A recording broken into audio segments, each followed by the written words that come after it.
seriously, you're looking for a Christ man, one who anointed with the Lord, with the Spirit of the Lord, to do His will,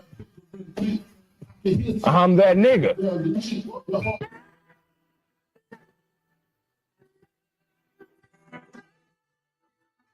Walk West, 25th Street. Look, y'all put your faith in presidents like they gon' change this country. Run the league and let y'all play cause y'all gon' make them money. Fuck Obama, he ain't come here on park of slave ship. What the fuck he do for blacks in his administration? I'm waiting, patient like a saint. Black, Hispanic, Native, they hate your ass the same. Hate Christ in their image, hate you as a slave. God ain't all love, scripture say he hate. African soap niggas, they know we not the same. School to prison pipeline to get you off the streets. Put you in a cell toilet connected to the sink. Molested as a kid, she prostituted as a teen. The byproduct of Martin Luther King dreams. They just took the yoke off, my nigga, we ain't free.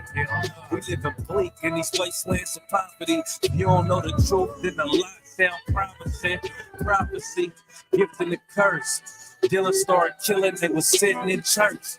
Black folk forgave him, man, this shit is absurd. You should never love your enemy, that shit ain't gonna work.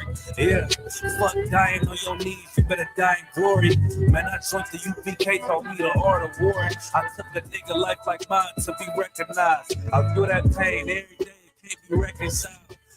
Banging, my sister a prostitute, my brother got life, and somehow I still found the truth. War ready, no cowards, no excuse. Fuck reparations, you can't banish no open wounds. Blood on the leaves, body swing hung from a noose. I was on a run in Nashville and I found the truth.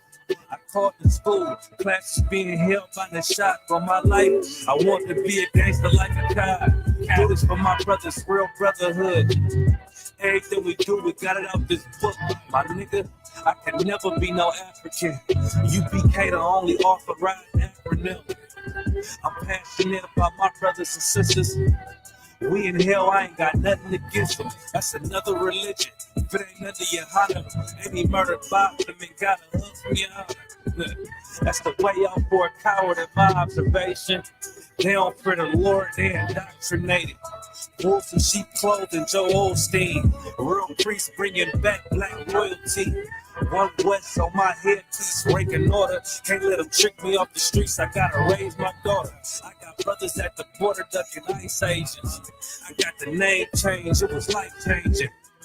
My family thought it was a game, put on all black, they said I was going through a phase. There's more of us in jail than it was slaves. Chose by the Lord, we could never be the same. As soon as they born, the wicked go astray. They left the truth, they wouldn't put us anyway.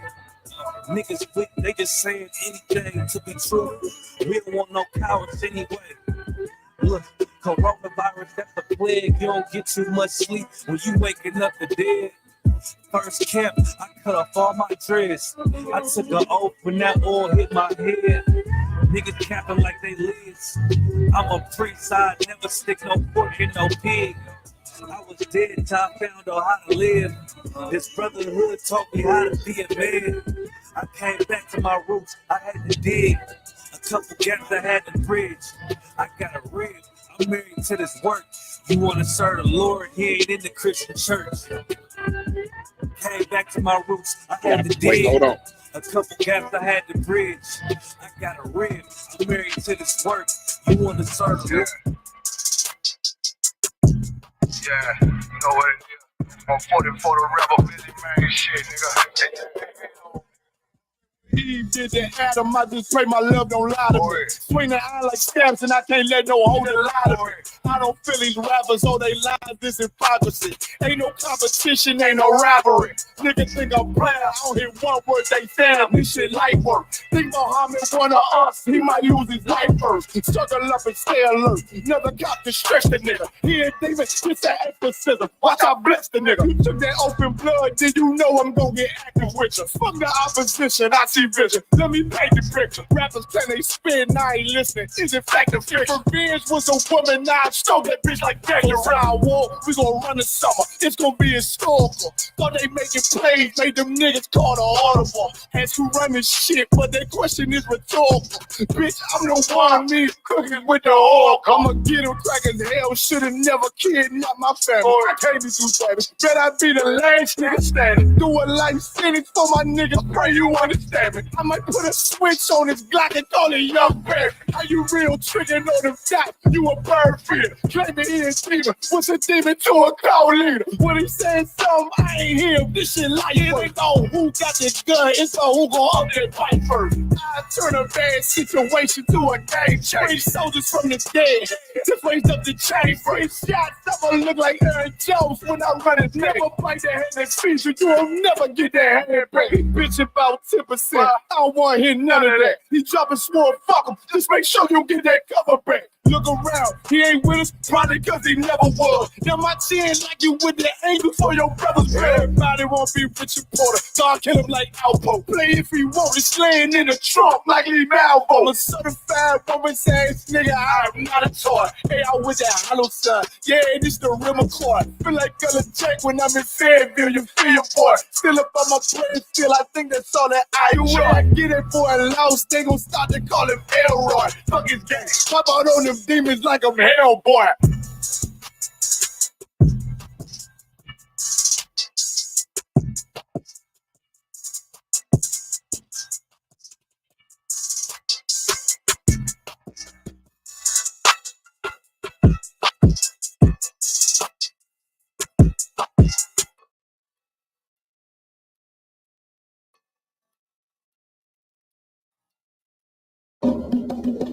The champ is here. The champ is here. The champ is here.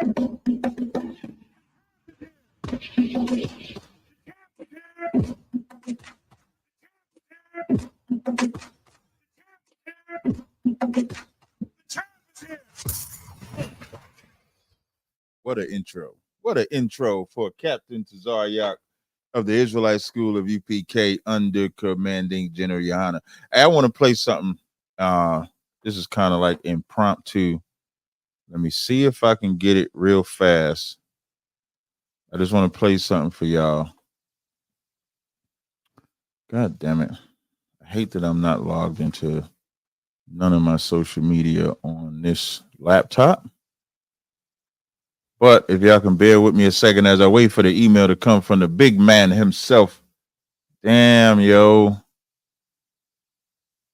I can't get the damn code. Ain't that a bitch? Let me try Facebook. Let me get it off of Facebook. Hold on, let me see. Let me see if I can get it off of Facebook. Because I've been using my phone as the camera. And I was trying to log into my Instagram, but hold up. Approved. There we go. I just approved it. So hopefully that goes through. There we go. Hold on. Using this phone. So what I want to do, I want to play this video. This clip I made. There's a brother Malakwaf did. I did when I was in Houston. I did an interview with this brother Malakwaf, and hey, look at this. Boy, you better go bungee jump somewhere. Listen, go bungee jump, go Disney World, go everywhere you need to go, man. But stop coming to black people wanting to be saved, man. It's not gonna happen. I'm sorry. It's just not. All right. Officer Malakwaf in Houston did this video. And I made a particular clip of the video because it highlighted what was like one of the most important parts to me, just to me. So I want to play this real fast. So let me make this. There we go.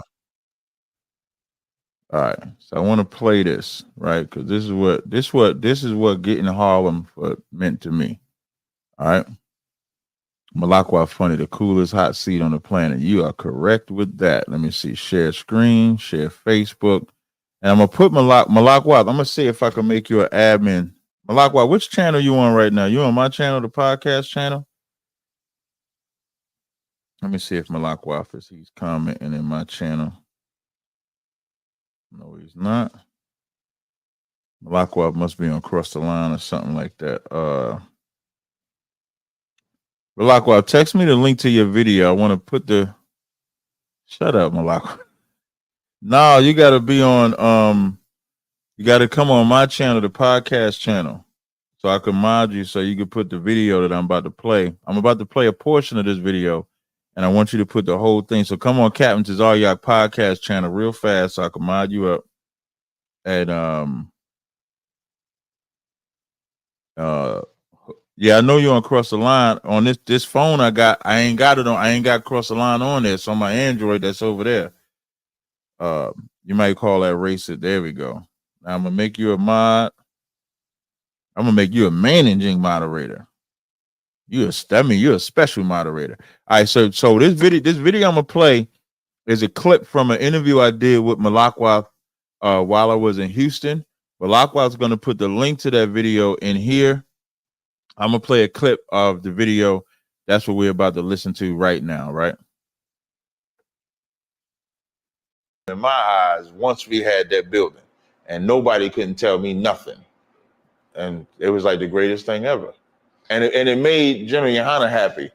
You know, Jenna Yanna went through hell. You know, a lot of people don't even understand what it takes to be Jenna Yanna. To me personally, like Jenna Yanna, nobody's lost more than him. You'll hear him always talk about General Hyman, General Mayak, and the other generals staying with him. That's 4 or 5 brothers that stayed with him. And at one time, he had hundreds of brothers and just left because they didn't want to love the Most High.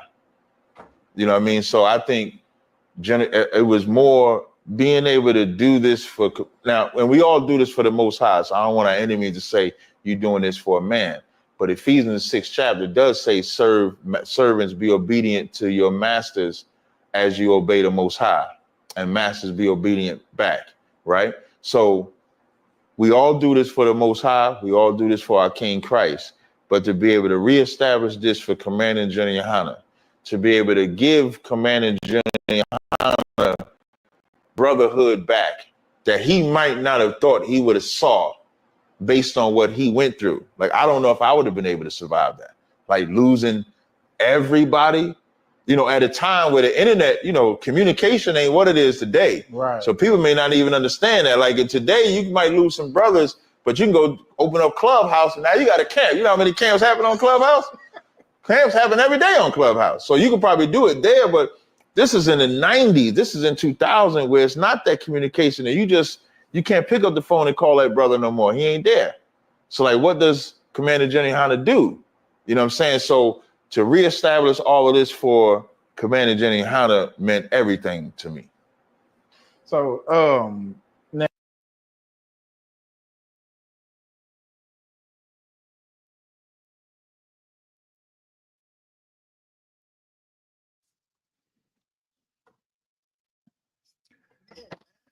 All right, so as y'all see that, that video is fire. I just pinned Malakwat's link to the top of the channel on my channel. Make sure y'all subscribe to that channel to get the whole full video. That's the way you get the video. The way you can watch that whole clip is if you go to that channel and subscribe. He gonna be doing more videos and stuff like that. He honored me with letting me to be the first one to get it, and so I'm grateful for that, because he could have had anybody be his little first interview or whatever. He chose to let me be it, and so I appreciated that. So now we're gonna go over. Now I'm about to go over to the so-called hot seat. We're about to go over to the so-called hot seat, y'all. Let me see if I get this. All right, let me see. Hold on. Continue with YouTube. We're gonna do Tazaryach.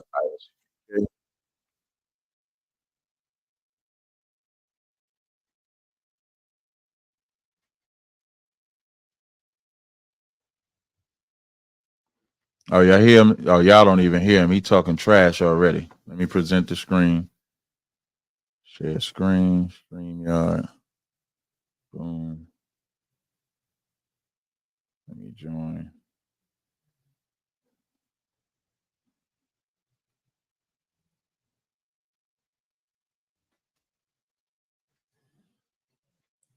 Shalom, brother. We don't say that shit. We don't say no damn shalom side. We say shalom. That's Hebrew. You say it over. Shalom, brother. I appreciate it. Yeah, Stop. how about Shabarakatah, brother? How about that? Hold on, I even got a delay. Hold on, I had to click the I was hearing the delay because I had a YouTube channel to click the link, so I heard a slight delay. I heard you talking trash, man. I wasn't apologizing like he won something. It was just that one little word. I was just apologizing for that one little word. I heard you talking trash. He lost saying Abraham was not. He said Abraham was a priest in the Bible. That don't exist in the Bible. Oh man, he said Abraham was a priest. Yeah, he said Abraham. The argument we was having was Abraham went to Melchizedek, who was the priest, to pay him tithes, and he said no. Melchizedek was paying Abraham tithes because Abraham was a priest, and that wasn't in the Bible. So it didn't make no damn sense what he was talking about. That's what the argument was. Oh, okay. Yeah. Okay. So that one little part about a word, it wasn't that big deal. I never want to give my enemies an excuse. And if I wouldn't have said I heard it and he did say the word, then it would, for me personally, I think it would just take away my validity. That doesn't make me win or lose an argument because that wasn't the argument. It was just a word. So I can get on there and say, hey, man, he said that word. He did not say that word, but he did lose the argument. So kind of small thing. Okay. So let me ask you this, brother. I want to take off from where I left off at yesterday with me and Apostle. Did you hear some of that argument with us? No, because I was doing, remember I had told you I had a live stream, so I was doing a live, so I heard some of it and I wanted to hop in there and let people know we was having this thing tomorrow. But I didn't hear everything you and me and Apostle, I like Apostle as a brother, but informational wise, he kind of be sometimes he be on point. I don't want to front like he don't know nothing. Yes. But some things, so I don't know what conversation y'all had though. But come on, Captain, his light is dimming, brother. Okay, but he's an elder though. So elders, you got to give them a slight pass. You know what I mean? So I don't give me no pass. You like a special elder though, like you like see, like Sai, you still got all like Sai gonna be like this to the end. He gonna be 90 years old. They're like, no, come on, God ain't real. Come on, we gonna get them. You gonna be like that forever. Like this is just what you are. Like Sinetta is that spark, that fire cat. He gonna be like that forever. So it's a little different. Like you still got your wits. You know what I mean? So, and I don't want him to think I'm saying he ain't got no wits. He just some things just don't be all the way there all the time. That's all I'm trying to say. That's all I'm trying to say. I got to. Well, yesterday he said, and I put him on the spot because I threw you in. And he's the same way. He didn't want to say nothing wrong. No, I'll say if he did something wrong, though, Si. I'll say if he did something wrong. This is what he said. Mm-hmm. I asked him the question, and if I'm lying on him, he could correct me. Mm-hmm. I said, yo, how do you know? Because he always say, well, the Bible is not 100% correct. And I say, well, damn. Tazaryach would tell you from Genesis to Revelation, he accept the whole Bible, brother. He don't pick and choose. Apostle picks and choose. Mm-hmm. And so I said, well, how do you know which one is real and which one is fake in the Bible? His answer was, because you got to have the spirit and you got to be touched with the spirit of the Most High. You hear me? Mm-hmm. Oh, you know what? I did hear that. So that I think that's when I came in the stream. Hold on. So this is what I killed him on. I said, okay, so you got to be touched with the spirit in order to know what is truth and what is not. I said, so you and Captain Tazaryach having a discussion, a battle over a scripture, and Captain don't know it, but you know it. So are you saying Captain is not hit with the spirit? of the Most High? You see what I'm saying? Right. Does that make sense, that question? Because both of y'all can't be right. One of y'all been touched with the Spirit. Right. Apostle knows the truth. And I said, well, Captain must not know the truth. But then he said, nah, man, I'm not saying that, brother. I'm not saying, bro. That is exactly. Do you agree, though? The Holy Spirit ain't got nothing to do with understanding the scriptures all the time. Oh man, look at that. Look at that. There Meaning, you like, go. you like the Holy Spirit, like, for example, like Caiaphas, who was an enemy to Christ, prophesied through the Holy Spirit about Christ. So the Holy Spirit, you know, the Lord can do whatever you want with that spirit. He could put that spirit on anybody. The whole point of the Holy Spirit is like the Lord's zeal, that if he uses that spirit on, you can't stop. Now, if you talk about understanding the scriptures say, study thyself to be approved. So there is a spirit that's involved. So if you take Apostle and myself, two people that believe in the Bible, then we would have to let the Bible be true and both of us be a liar. That's what the scriptures say. So you would just examine it. So that's how I look at it. Let me ask you, the donkey. Do you think that the donkey is like the dumbest animal on the planet? I already know where you're going, man.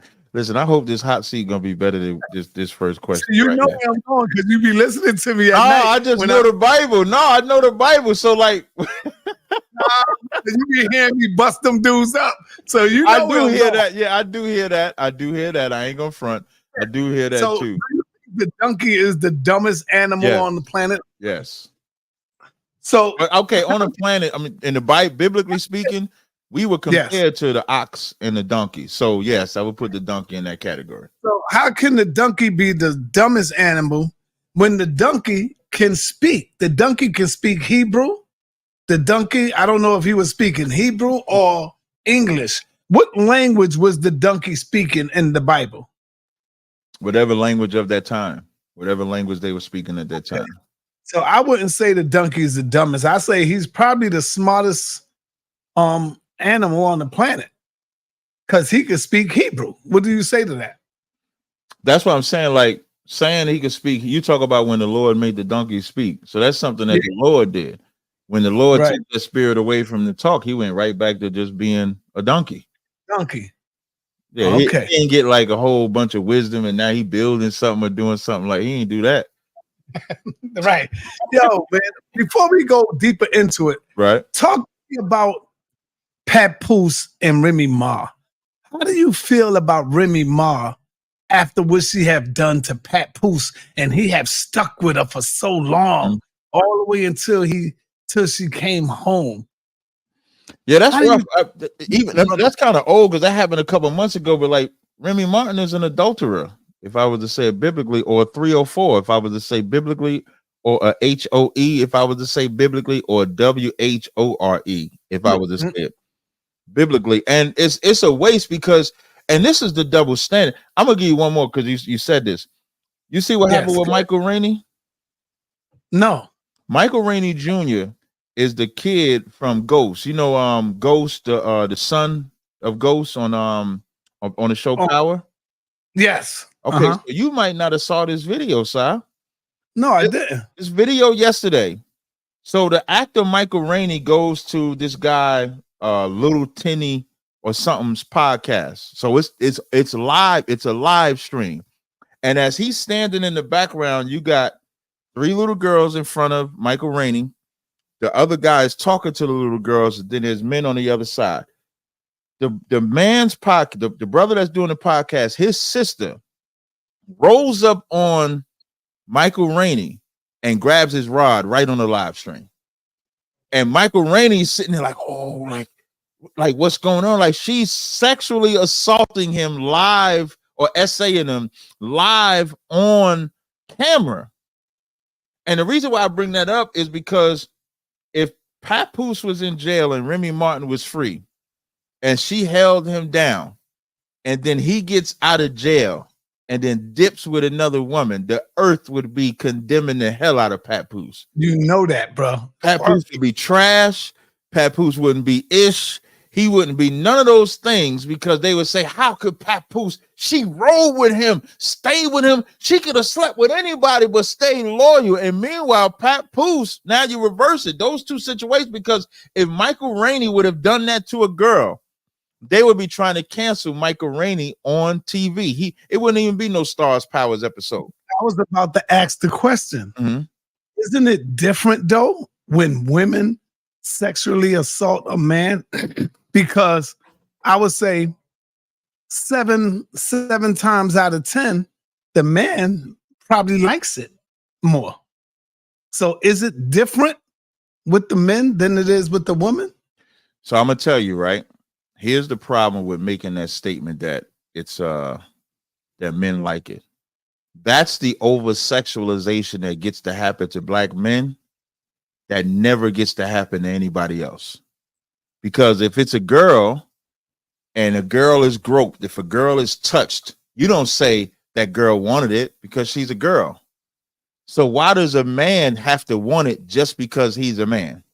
Well, I'm a living example of that, and I'm gonna keep it a buck. When I was young and I was molested by an older woman who was like, I think maybe 5 years older than me. I was younger, and she grabbed me and put me on top of her, and she was watching me. And it may be sad, Captain, to say this, but I didn't tell nobody because I really believed that I liked it and I enjoyed it. You convinced yourself that. Right. But it's different with a woman. That's what I mean by it's totally different with a woman, because a brother would be like, God damn, I like that shit. That shit was all right. Right. You know? That's what I'm saying. But what I'm saying is boys, and what you saying and bringing out is such a heavy, and it scarred me. It didn't make me want to hate women. It made me love them even more. Now, just say what happened to you one more time. Just say it one more time. I said it didn't scar me. No. What happened to you? I'm talking about what actually happened to you. Yeah, I had this sister. She was babysitting me, watching me and my other sisters and siblings. And we in the back room, and she put me on top of her and laid me on top of her and just was playing around with me, you know? And I didn't go home and I didn't tell nobody. I was like, what are you doing? Like acting all innocent, like what's going on? What are you doing? Right. Why are you doing that? And at the same time, just get on me. Just move your body. Just hump. Just do that. And I was like, doing what she say. Now you doing what she say. How you don't mind me asking? How old were you? Now that part I don't remember, but I remember all the other stuff. But I know I was a young kid. You just doing it, but you don't know what's going on. You didn't have no intent. She molested you, is what she did. Now that's what I found out later on. Right, you found it, but you don't know at that moment. And you know what the sad part is?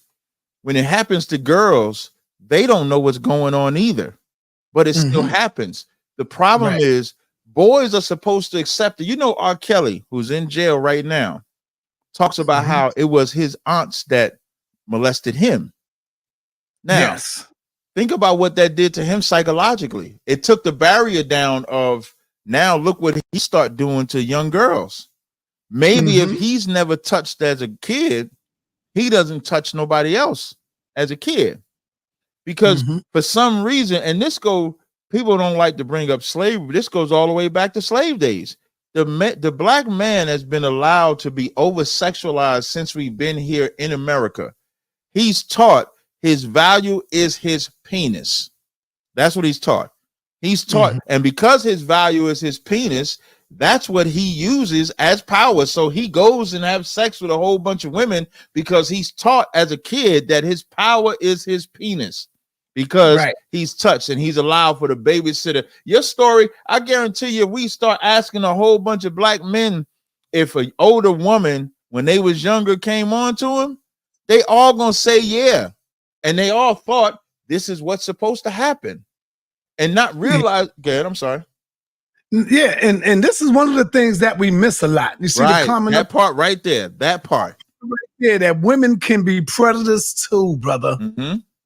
we don't look at it like that. We don't think that. We only think about the man being the predator. Right. Because there's so many women that never got caught. That's right, because Michael Rainey had to sit there, and Michael Rainey said, this is what Michael Rainey said after. He said he has to do something because he knows if that was reversed, they would be crucifying him right now. Hell yeah. You know what I'm saying? Like there's no outrage for it. But if anything happens to a woman, it's always outrage. But if anything happens to a man, there is no outrage. That brother that dealt with the white woman, and I almost damn near don't talk about it all the time because he was with a white woman. But that white woman was allowed to chase him through New York City. What's the cat that played he played in the Creed movie? Real good actor. I'm forgetting his name. If y'all know in the chat, y'all know who I'm talking about. But he gets in the room, he's in the car with the white woman. The white woman sees his phone, see him getting text from another woman, decides to attack him. Jonathan Majors, I appreciate it in the chat. So she sees the text, she proceeds to attack him. He don't fight her, he runs out the car. You can see the video. She chased him 4 or 5 blocks, and he's found guilty. Now, part of that guilty is probably because he did that to a white woman. But my point is,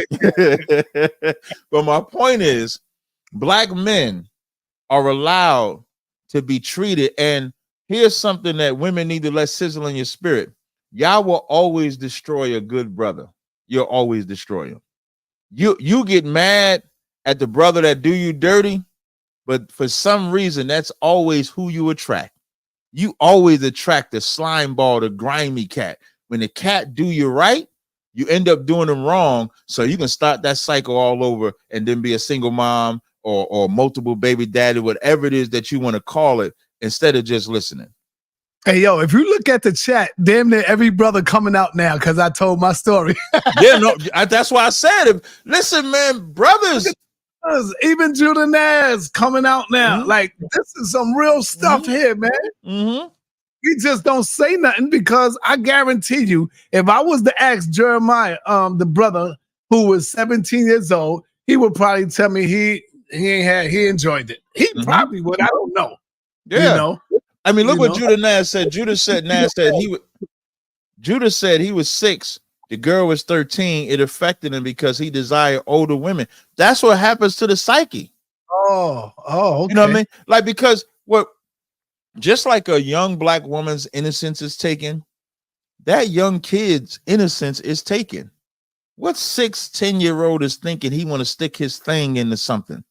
He want to play with breasts. Now, the over-sexualization that takes place in 2024, it's unfortunate. It's probably normal now, but if we talk about in our age, we want to play with the G.I. Joe toy, the Transformer toy. We ain't thinking the babysitter wants to play with us like that. Right. You know what I'm saying? And then that destroys the psyche. And then when they go out and some of them become predators themselves, and if you go into the predator's mentality, you're going to always find a point in their life where their innocency was taken. And when you take somebody's innocency, they lose the ability to have innocency for someone else. And this conversation, because women are sensitive, you got to say, this ain't condoning no predator behavior. But when you want to stop predatory behavior, you have to find out, why did the predator become a predator?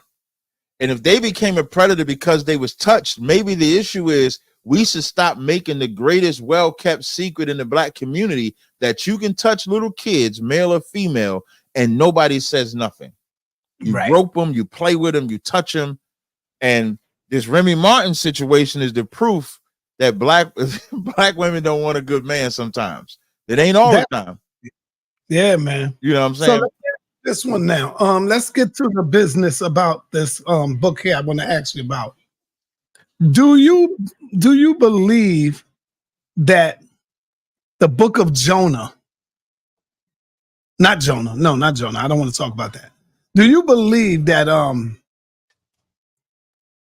dealing with living in the fish for 3 days, do you believe that was a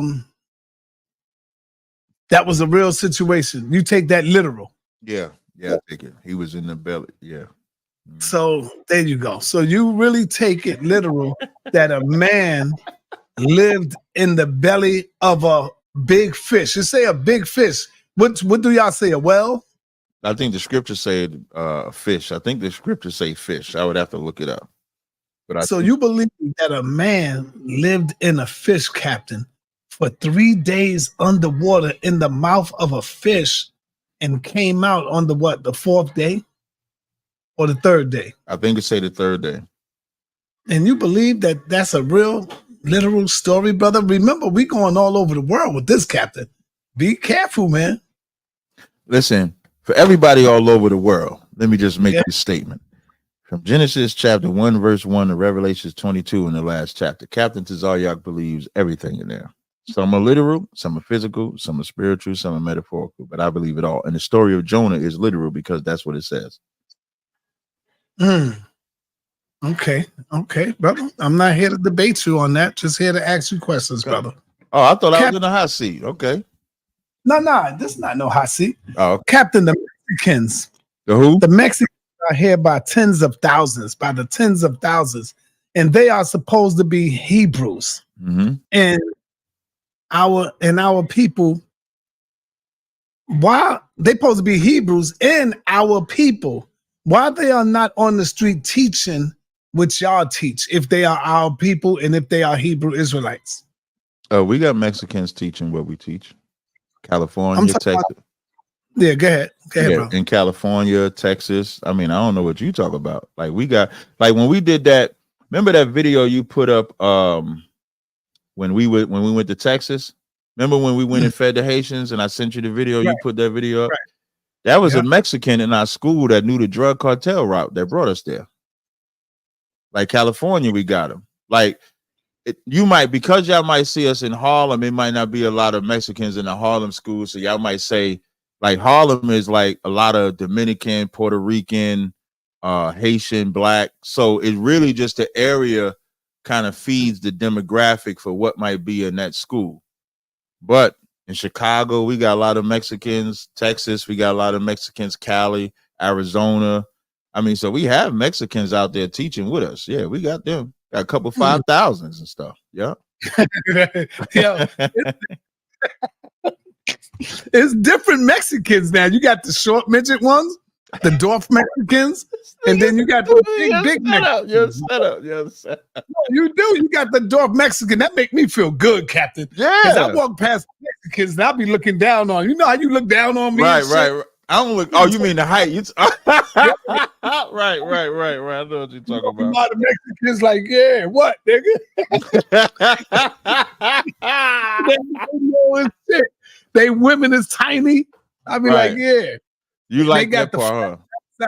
No, they got the flat backside and all that, man. So, you know, they're not like the Puerto Ricans. They're not like the Dominican women, but they are the Mexicans is like damn near flat backs, you know, women. Right or wrong? Yeah, Captain is funny as shit. You funny. I'm just laughing at you. So I'm laughing at you. Yeah. So, do the Mexicans and South Americans go to learn and be recruited by y'all? Yeah. But we got some Salvadorian. Like I learned a lot. Like I used to think everybody was Mexican. Like if you wasn't Puerto Rican, Dominican, I just said you was Mexican. But then you start the brother in New York, the light-skinned brother, Ashar. I don't know. You probably know him if you see him. You might not know the name. Like I believe he's Colombian. So I believe he's Colombian. So we got different Hispanics in our schools all over. How come these people crossing the border keeping to themselves and don't mess with us if they are Hebrew Israelite? Do you see something that's not clicking, brother? Yeah, I think y'all confusing two things. I think that every Black person don't join us. My brother on this platform with me right now know he an Israelite. He knows he's an Israelite. He ain't joined ISUBK yet, and he knows he's an Israelite. The one and only Elder Sinetta, as his title say. So people confuse and think just because we identify these tribes or identify these people as Israelites that they want all of them to come in. What we're putting out is an identifying marker, because every Mexican, let me say it differently, every black person is not an Israelite. Every Puerto Rican is not an Israelite. Every Mexican is not an Israelite. So now what do you mean? Every person that calls themselves black is not a black person to us. So every Mexican that's considered a Mexican is not a Mexican to us. You would have to be an ethnic Mexican. I was on a phone call with this one brother. He said he was Puerto Rican. He said his daddy was Spanish. I said, is he a Spaniard or is he Taino? Because if he's a Spaniard, then a Spaniard, although they call themselves Puerto Rican, wouldn't be one of us. So that's the first thing y'all got to understand. So just because y'all look at that chart is just a geographical identifying marker for where the Israelites would be in those areas. That's all it is. It doesn't mean that every single person that calls himself a Mexican is an Israelite. They have to be one ethnically, if that makes sense. Mm-hmm. I know y'all don't do the skin game, but explain to us why they don't look like us. Because they're not supposed to. Like, there's nothing in the Bible that said every Israelite looked exactly the same. It don't exist in the scriptures. And then when you think about migrating, intermixing, you can't deny that we didn't intermix. I mean, there's no scripture that says we're supposed to look one way. There's no scripture that says Judah looked like Benjamin, Simeon looked like Levi, Gad looked like Naphtali. That script, it just doesn't exist. And we don't deal with the colorism because the Bible don't deal with it. The Bible don't say you're gonna know that Israelite because they all gonna look like this or they all gonna look like that. So that's why we don't, they don't have to look like us. I don't listen, man. When you think about the variety of people that you could be around, I don't need everybody to look like me. I never looked at that as an identifying marker. I'll tell you what, though, before I became an Israelite, and Sanetta, you probably can attest to this, blacks and Puerto Ricans and Dominicans, especially in the New York, New Jersey area, we always acted as one. Now, Puerto Ricans and Dominicans had their little things against each other, but we always, in Jersey City, where I'm from, we always looked at it. I don't know if it's because we grew up in the same neighborhood, but it was no issue with us gravitating to each other at all. That's right. The one race that always stood out, though, was them Africans. Keep it real, Si. Them Africans always didn't fit in. I'm talking about before I knew I was an Israelite, when I was growing up as a kid, even the Haitians were I grew up around Haitians. Like, we all would grow up and play with each other, but Africans, it was always something different that either they looked at as us or we looked at as them. But we go outside that Puerto. I remember Edwin and Frankie when I grew up on 141 Woodlawn Ave. Edwin and Frankie was my Dominican brothers down the street. Maureen was a Puerto Rican sister up the street, and we all just naturally got along, played. It wasn't like our cultures just blended. Only differences would be like music, food, and stuff like that. Even the family perspective. We don't know about family now in 2024, but back in the late 80s, before crack really destroyed us, even the family dynamic was the same. It's just amazing to me that you will take all these other people to be your brother, to be Hebrew Israelites, but the people who are looked so closely to you come from the same land you say you were part of. Israel, Africa. You say you was in Africa. If you're not African and you hate the Africans, why are you a part of them? Why would your Lord accept them and even go as so far as to let you run in there for salvation? A part amongst the Africans, brother Captain Tazaryach. And then when the Africans help you, you turn your back on them and you shit on them. Go ahead. So I want to first say, you ran amongst them because it was easier for you to blend in with the Africans. All right, go ahead, brother. I'm done. I just want to start off first saying, before I ever hated an African, they hated us first. Let that sizzle in your spirit. They sold us to the white man. We gotta keep this history right. When it came to the slave trade, the white man did not infiltrate Africa to sell slaves. the Africans caught, even if you want to call us Africans, whether you want to call us Africans, whether I want to call us Israel, the Africans made that treaty with the white man to sell us. So long before I ever hated an African, they hated us first. I want to point that out. Secondly, when you say we fled into Africa because we look like them, that's just not true. If your city is under siege from the Roman Empire, you're going to go wherever you can actually travel to. It ain't like now, because we can fly planes and boats and we don't have the respect of what it took to walk places. Like a lot of them had to walk where they had to go. They ain't on everybody can't afford a camel. Everybody can't ride a donkey and the goat and the horses and all that. They walking. So when you got to walk where you got to go, you're going to walk where it's most convenient. So we got to stop acting like the Israelites could have chose to go to where other people were and they just went into Africa. Hey, well, I look African, so let me just go blend in with African. A lot of people that think like that think from a criminal perspective. Criminals go where they can blend in. So if someone commits a crime, they're not going to go to the suburbs. They're going to go to the hood because they want to blend in there. So when they fled into Israel, yesterday when they fled to Israel, yesterday, I'm reading a text message. I apologize. So when they fled into Israel, it was because Jerusalem was burning down. It was falling. So they just fled where it was of convenience. It had nothing to do with blending in or anything like that. So that's kind of like a disclaimer. And like I say, like Africans come over here with a premeditated hatred for black people. The Africans that are already over here have a premeditated, and I don't want to make it seem like only Africans have that disdain for black people, because you know who else? The Vietnamese have the same disdain. The Chinese have the same disdain. The East Indians have. You notice every race that comes over here has this disdain for black people. They all have that. I do agree with you on that, Captain. You know what I'm saying? The Mexicans, my brother. But see now, the reason why I named those particular races is because those races had to migrate over here. Mexicans were already here. Native Indians was already here. There was no migration. They were infiltrated. Now, we're going to talk about the history of Mexicans and blacks, which they do dislike each other. Nobody's saying that. But if we're going to go with disliking each other, they have something called Bloods and Crips. You got black people that dislike each other, and we're black. So clearly, it's not a race thing as to why we hate each other, but there is somebody that created that divide. And so if we want to talk about history from that perspective, the white man used to let black army soldiers essay women of other tribes.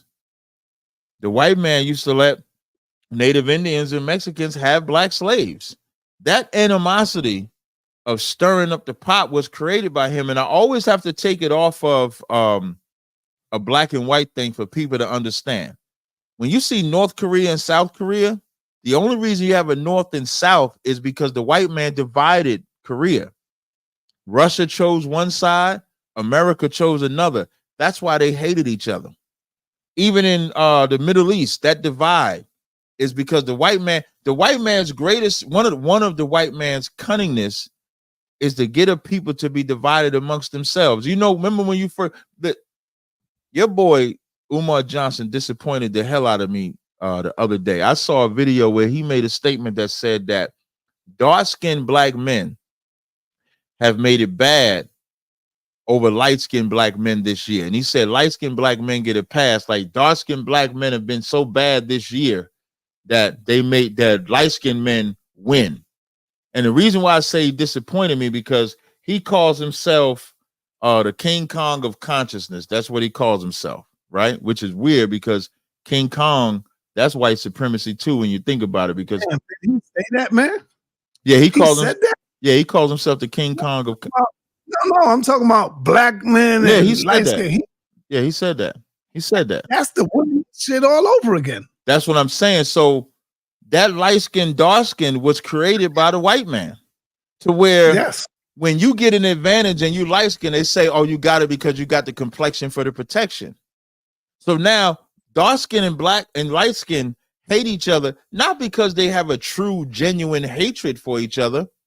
but because of mental illness that the white man implanted in us, which haunts us to this day.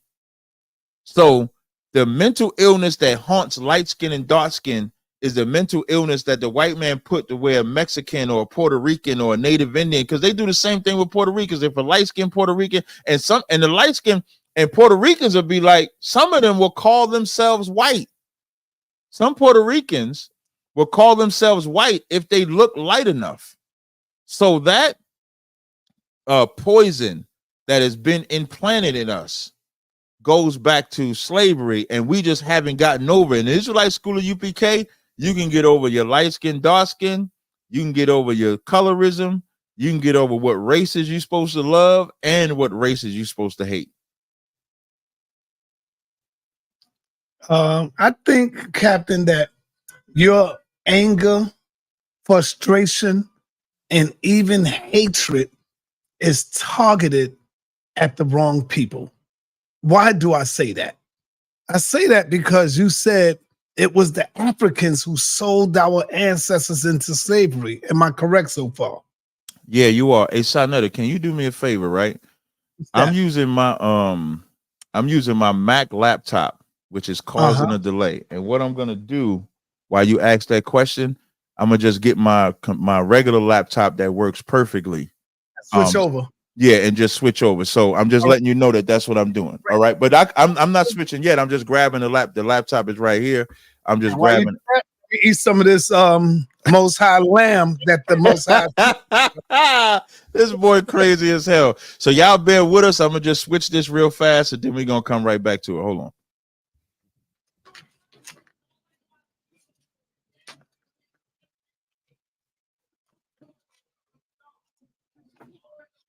I'm gonna leave the studio real fast, so I'm gonna come right back. Allahu Akbar. Allahu Akbar. Yo, shut up, man. I can't even leave the studio with your ass laughing and saying Allahu Akbar. Shut up, man. Good, man. This lamb. Yellow rice.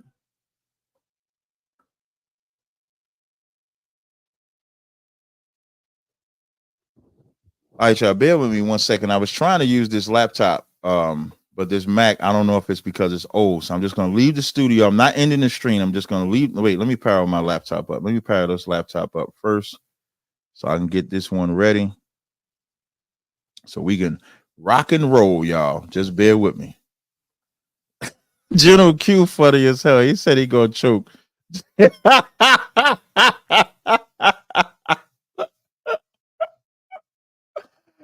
Oh, man, hold on. I'm just waiting for my laptop to come on. I got it on now.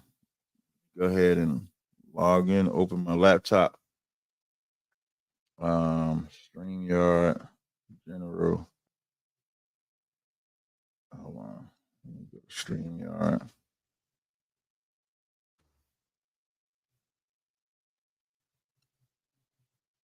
All right, hold on. All right, so I'm going to leave and I'm going to hop right back in. Give me 1 second.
me hear you. I don't hear you.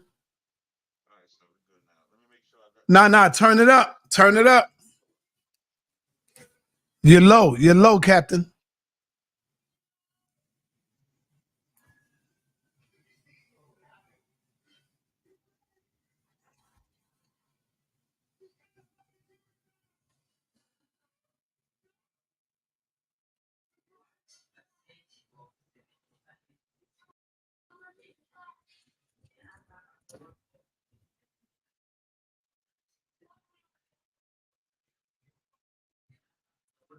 All right, it's getting louder. Let's go.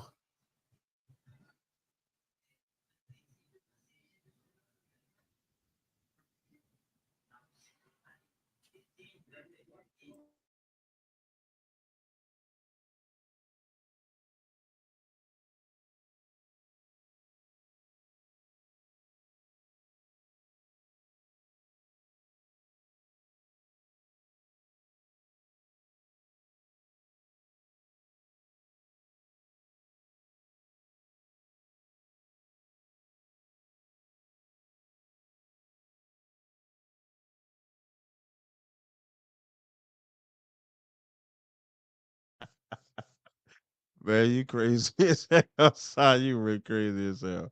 All right, so we good. Go ahead. That your anger, frustration, and even your hatred is targeted at the wrong people. And I say that because you say that the Africans put our ancestors in slavery. Am I correct in saying that, sir? I said, the Africans is the one that sold us to the white man. That's correct. Facts. All right. I think you are targeting the wrong people when you know that it's a contradiction. When you teach that the Most High is the one that put us into slavery because we didn't follow his rules, laws, and commandments, and we disobeyed the Most High. And so you was telling everybody, y'all still teach that to this day. The reason why we went in slavery because the Most High, we failed in following the Most High. So which one did it, brother? Which one did it, brother? Was it the Africans who put us in slavery, or was it the Most High who put us into slavery, brother? Okay, so now I'm just gonna back this up. This is why I'm the only one that can survive Sanetta's hot seat. You asked me about you said that why do we hate the Africans? And the first thing I said was long before I hated them, they hated me. And the reason why that's important is because that question was particularly about why we disdain Africans. Now, if we talking about slavery, even that's our fault. Like the Lord didn't just say slavery is gonna happen for no reason. Like this is when like the childlike nature of black people always surfaces. And when I say child, like a spoiled kid, you ever have a spoiled kid? Every time they get in trouble, it's not their fault; it's somebody else's fault. Right. That's black people. Because every time we have this conversation and we tell the truth about this conversation, nobody wants to accept it. So here's the truth of this conversation: we would have never went in slavery if we obeyed God. That's the truth. Now, if the Bible says if we obey God, we don't suffer, we rule. If we disobey God, we'll get punished. Who's at fault? We are. Now, when you talk about how it plays out, that does not remove our enemies for what they did. So, like if I was to read Isaiah 47:6, when it says, I was wroth with my people, I polluted their land, but thou didst show them no mercy. So now there is a judgment that comes for us, and the Lord is still going to punish the nations for what they did. It's almost like nobody gets away with what they do, including the children of Israel.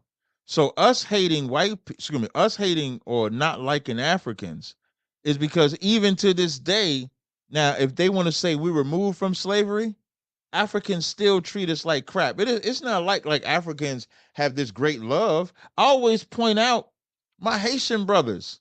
My Haitian brothers love to be African. But when the African Union, excuse me, when the Haitians went to the African Union, the African Union said you're not African enough and rejected them. But they were willing to accept, I think, the Venezuelans. It was either the Venezuelans or some South American country. The African Union was willing to accept. Why? Because that country had money and the Haitians didn't. So Africans to this day, outside of, if y'all want to say we 400 or 500 years removed from slavery, show me the love that Africans give black people. I would love to see it. I mean, I would love to see this love that these Africans give us. I would love to see any nation, East Indians, Asians. Right now, Asians make commercials making fun of black people. So I would love to see where them Arabs, brothers want to be Muslims all the time. You talk about that Allahu Akbar and stuff like that. But where is the African love that should resonate for me to love Africans? All I'm gonna hear is Jabari taking niggas to Egypt. Infidezi doing things for Africa. I'm gonna hear that all day. But I just need to know where the Africans reciprocate that love for us, especially Sinetta, you being in New York. We don't get no love from no Africans. Where we get the love at? You tell me. I'm asking you. Where do we get the love at from Africans? All this love y'all want me to have. You tell me where we get it from. You the spokesman for African love. Show me. No, I'm not the spokesman for African love, brother.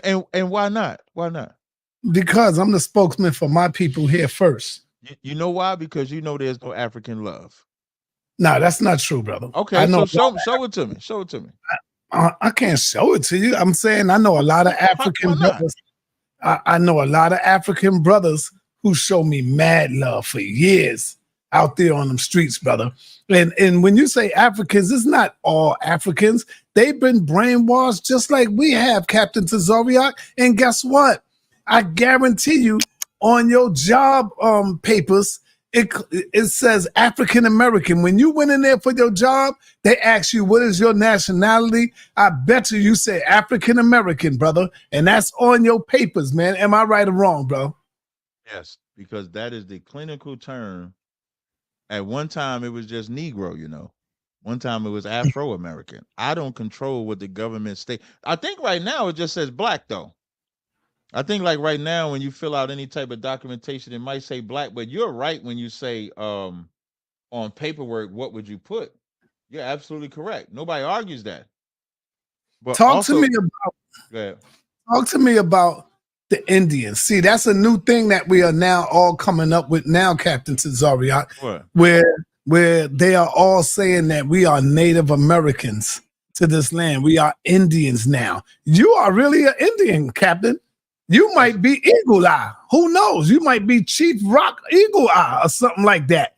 You know, you don't know. You deal with some of these brothers, they will tell you that you and your ancestors are Indian. Where your family from, Captain? North Carolina. My father's side is from, I think both. You're Indian, bro. Let me get Top Cat up in here, man. You're Indian, bro. Let me get Top Cat up in here. For real. You're Indian and you don't even know it. You don't even know it because the Indians is a part of the 12 tribes, right or wrong? That's what I was going to say. Like an Indian, that's what I was going to say. Like Indian, if you bring up any tribe that's on that 12 tribe, I'm not going to care if you call me that. Like, I don't care. Like, let's say if I find out I'm an Indian, I'm still an Israelite, I'm straight. Now, you start telling me I'm East Indian, or you start telling me I'm like Chinese or Cambodian, and now I got a problem because I ain't an Israelite. As long as I'm an Israelite, I don't care what you can call me, Mexican, Guatemala. I used to be confused for Dominican a lot. That's what I used to get confused of growing up. I was always confused for being Dominican. So if that was to find out that I was Native Indian and I was not a Judite or a Jew, it wouldn't bother me because I'm still an Israelite. So I don't get caught up in that. I just don't agree with their teaching of it. How do you find out who's Israel when they are new members coming into your camp? How do you know? How do you find that out? I don't know if we ask them. What are the questions that you ask them? Like when you That's come what in? I was going to say. Like until we take somebody, like if somebody come in, you know, we'll ask them, you know, what's your nationality? We'll ask what your father is. They'll tell us what their father is. And at face value, we probably accept it. It's not like we don't go through this whole super duper criteria right at once, because it's not a sin if we find out they're a white person. It's not a sin if we find out they're a Chinese person. It would only be a sin if we find out what they are and then still let them come in. So when they come in and they say, yeah, my daddy's black or my daddy's Taino, over time we'll start asking, because they might not even come back to class after that. So why put all our effort in there? It's when they start being consistently coming that we might take the time to say, okay, what's going on with this brother? We might need to investigate. We might need to look into it. But if it's not somebody that we're serious about, we don't dig into it. But then we can go into their family line and then see how far, we need to go back. But we only go back so far. Like the scriptures say, strive not after genealogy. So there's only so far that we're going to go back. ISUPK, School of Practical Knowledge, right? ISUPK. Mm-hmm. Y'all are a powerful cult organization. Mm-hmm. Do you think, Captain, that there is at least 1, 2, or maybe 3 government agents up in there spying on y'all who claim to be your brother? Be smart, man. Be smart. Listen, in the words of Commander General Yanna, you asked Commander General Yanna this question. He said, and I must answer the same way. Any FBI agent, CIA informant will turn them. I can't say whether they're in here or not. Right. Remember he said, yeah. And you know what's funny, Si? Like shortly after that, it was a cat that said he was a CIA agent and we turned him. Like, we don't break the law.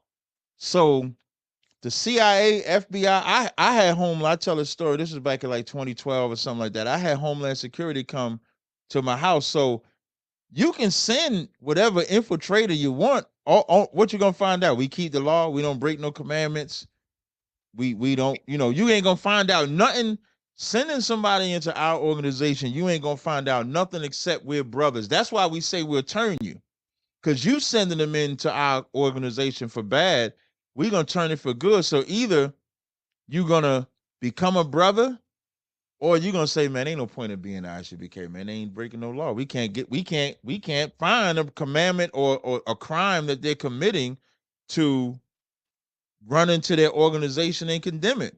So I'm never gonna say that nobody's trying to infiltrate. What I will say is that we'll turn the infiltrator or the infiltrator leave because we just don't break the law. We're not a criminal organization, so it wouldn't even work.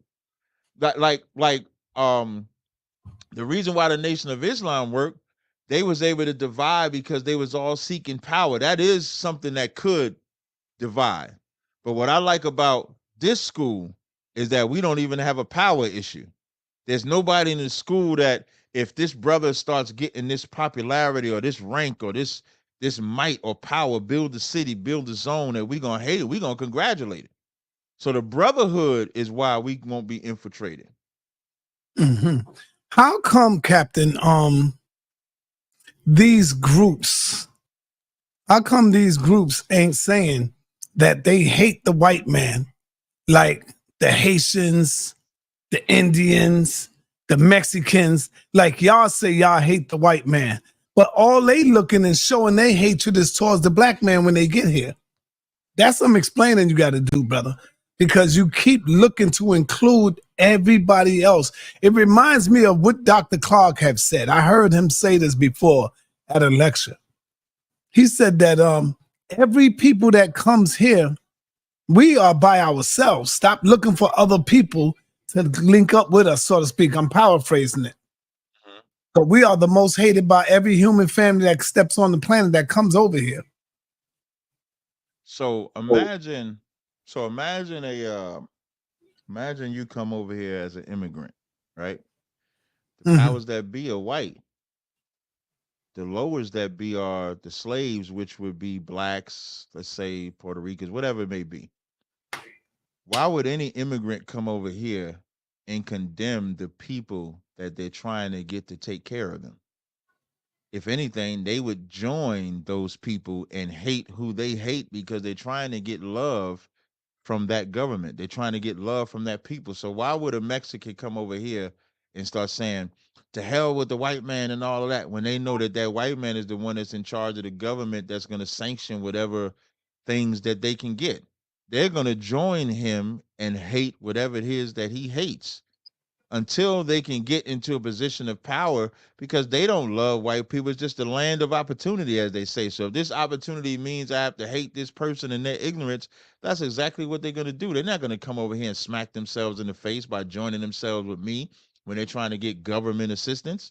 Now, once they get the assistance, then it's like, okay, I got what I want. I can go back to normal. But while they're coming over here, they'll play the role. See, I think your the failure and the downfall of ISUPK is trying to love everybody. This is why we say Dr. Khalid Abdul Muhammad was the best of the best when it comes to leadership, because all Khalid Abdul Muhammad cared about was black people, brother. Black people first. Spanish, Dominican, Puerto Rican, all that other stuff, man. Nah, brother. No, the only ones that y'all seem to have an issue with is the Mexicans, but the Mexicans is Latinos, just like y'all Latinos. So as you mentioned, the Puerto Ricans and Dominicans, Mexicans are Latinos too, and we don't love everybody. We hate white people, Africans, Chinese, Japanese, Hawaiians, Eskimos. You find somebody that's not on that chart, we do not love them. So when you say we love everybody, who's the everybody? When I say everybody, I'm talking about like the Mexicans and that's all.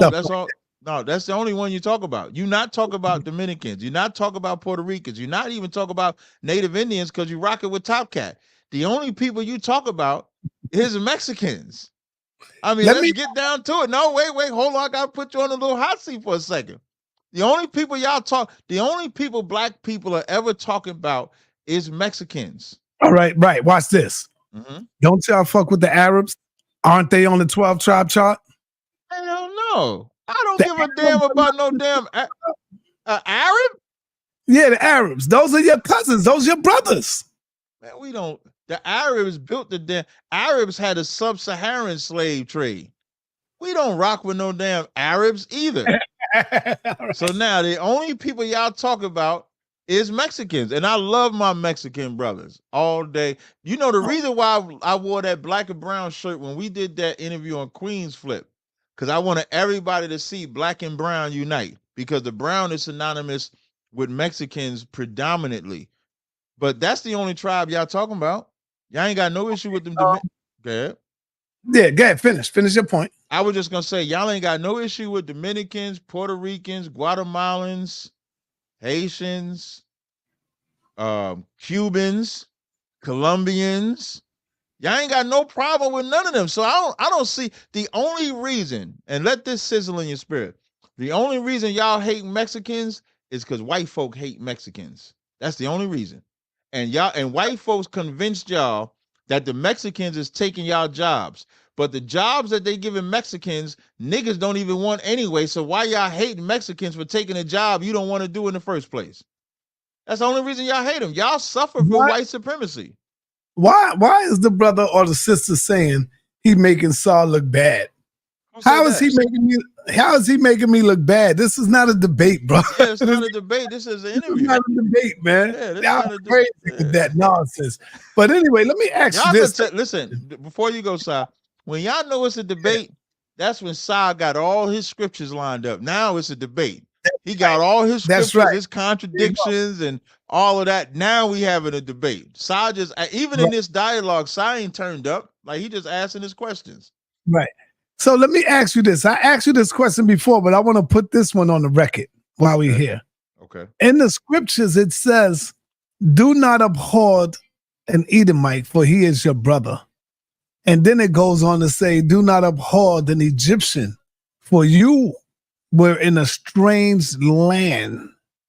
And he took care of your people. Mm-hmm. He brought you in. He fed you. They clothed you.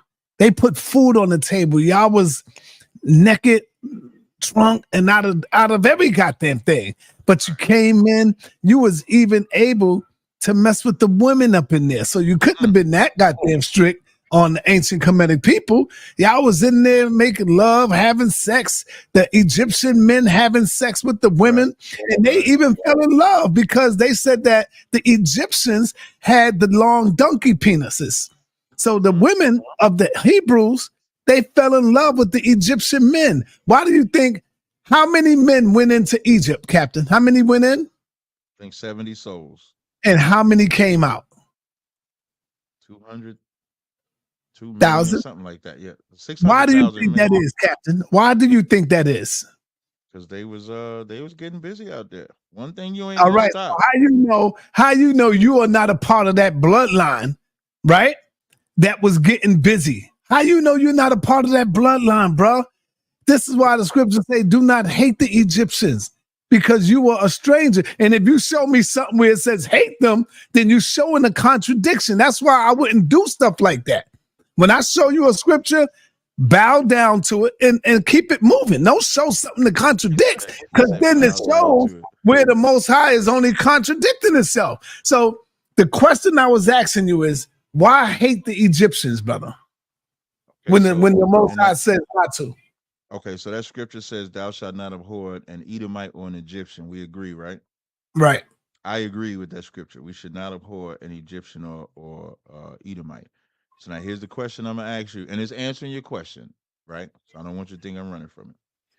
Let's say if a black person, let's say an Israelite, because this has to be an Israelite that goes through this. Let's say if an Israelite is walking down the street, the Edomite or Egyptian rolls up on him, try to rob him, and starts fighting him. Should the Israelite defend himself? Yes. If the Edomite or the Egyptian starts punching on him, should the Israelite punch him back? Yes. Why? Well, because you got to defend yourself, brother. Because the Edomite and Egyptian is attacking him, right? Right. According to yes. Yeah. Got you. Now let's say if same Israelite. Why were they attacking them? You said what? But see, you never say why they was attacking. I gave the scenario. I said the Israelite, the Edomite or Egyptian is trying to rob the Israelite. He's attacking now, him. The Edomite, you talking about the white man? Yeah, that's what I'm saying. I'm using Edomite because that's in the scripture. So if an so Edomite, you saying the Egyptians and the Edomite jumped on and ganged up on the Israelite? No, I said if an Israelite is walking down the street and the Edomite or Egyptian, tries to rob him and attack him and punch him, does he have a right to defend himself? Which you agree, right, and I agree. Now let's say same Israelite is walking down the street, he sees the Edomite and the Egyptian, and then he attacks that Edomite or Egyptian for no reason. That's wrong, right? Right. That would be the abhorring, right? Right. Right. So I was speaking against Edomites. We don't really talk about Egyptians much, but our speaking against Edomites is predicated on them attacking us. It's predicated on the things that they have done to us. We are not abhorring any Edomite, because there is no Edomite that's just walking down the street. In the same analogy, there is no Edomite that's just out there that we're just attacking for no reason. When we speak about white people, we're speaking in general. We're really speaking against the principalities. We're not speaking about the average white guy that's just walking down the street. Unless that white guy steps in front of the camp and then now we're battling or debating, we're not talking about him. We say, you white people are racist. That's a general statement. It's not everybody. You black people eat chicken. That's a general statement. That's not everybody. So nobody's abhorring an Edomite because he's an Edomite. We're not even abhor. Like most people think abhor means hate, right? So I want to read this scripture. It does mean hate, brother. Okay, I'm gonna show you. It does mean hate, Captain. I'm gonna show you something. This is Psalms 119. I'm gonna read two scriptures. This is Psalms 119 and 163. It says, I hate and abhor lying. The word hate is there. The word abhor is there. They have two different meanings in Hebrew. The word hate is H130. It says primitive root to hate an enemy, foe, hate, hateful, odious, utterly. The word abhor, primitive root, to loathe, that is morally detest, abhor, be more, commit, do abominably. Even those two definitions are giving you different words of what they mean because they have a different context. So nobody is actually speaking about what the white man has done to us, is not abhorring him. Abhorring him would be doing something to him unjustly. So we're not doing anything to them. We teach, don't touch a white man unless he does something to you. But speaking against the white man, you can speak against what he's done. Go ahead, I'm listening. Let me help you out and share with you where you messed up at. Okay, sure. You went to what scripture that was in? Psalms 119, verse Okay, there you go. You went to Psalms 119. That definition fits that story. Different context. Now, if you was to go to the story in the context of where it says you should not abhor an Egyptian, for you was in a strange land, and look that one up and then read the context of that one, you will find hate. You will find all kind of bad examples from that one. So let me help you out a little bit, Captain. Can you go to that story, to that one, and then you'll see the difference. In my eSword app, it's the same H8581. And it's the same thing, to loathe, that is morally detest, abominable, commit, do harm. That's what it says. But now what I am going to do. Is that in the same one that I just told you to look up? Yeah, that's Deuteronomy 23:7. It's the same word. But now here's how you can go further. I'm going to show you how you go further. So I'm going to help you out. Some people use this app called Bible Hub, right? And so if you go there, you go to Deuteronomy 23. I'm going to Deuteronomy 23. Wait, I just hit the wrong one. I'm sorry. So I'm going to Deuteronomy 23. I'm going to go to verse 7. And let's see. It says, do not despise an Edomite, for the Edomites are related to you. Do not. These are all. So now what I'm doing, I'm going to show y'all. So I'm going to share my screen. I'm going to just show this to you. Hold on. So let me go to my studio. Let me present. You should hide that one. You should hide that one, Captain. No, I ain't got no problem. That one right there. No, I'm gonna show. So now y'all should see my screen. So the New International says, do not despise. It doesn't use the word hate. Do not despise an Edomite, for Edomites are related. New Living Translation, do not detest Edomites or the Egyptians. English Standard, you shall not abhor. Berean, do not despise. King James, thou shalt not abhor. New King James, thou shalt not abhor. NASB, you shall not detest. Now remember, when I went to Psalms 119 and 163, the word abhor. So now if I share, I'm going to stop sharing, and I'm going to show you why they didn't use the word hate. They did not use the word hate in none of these translations, not near one of them.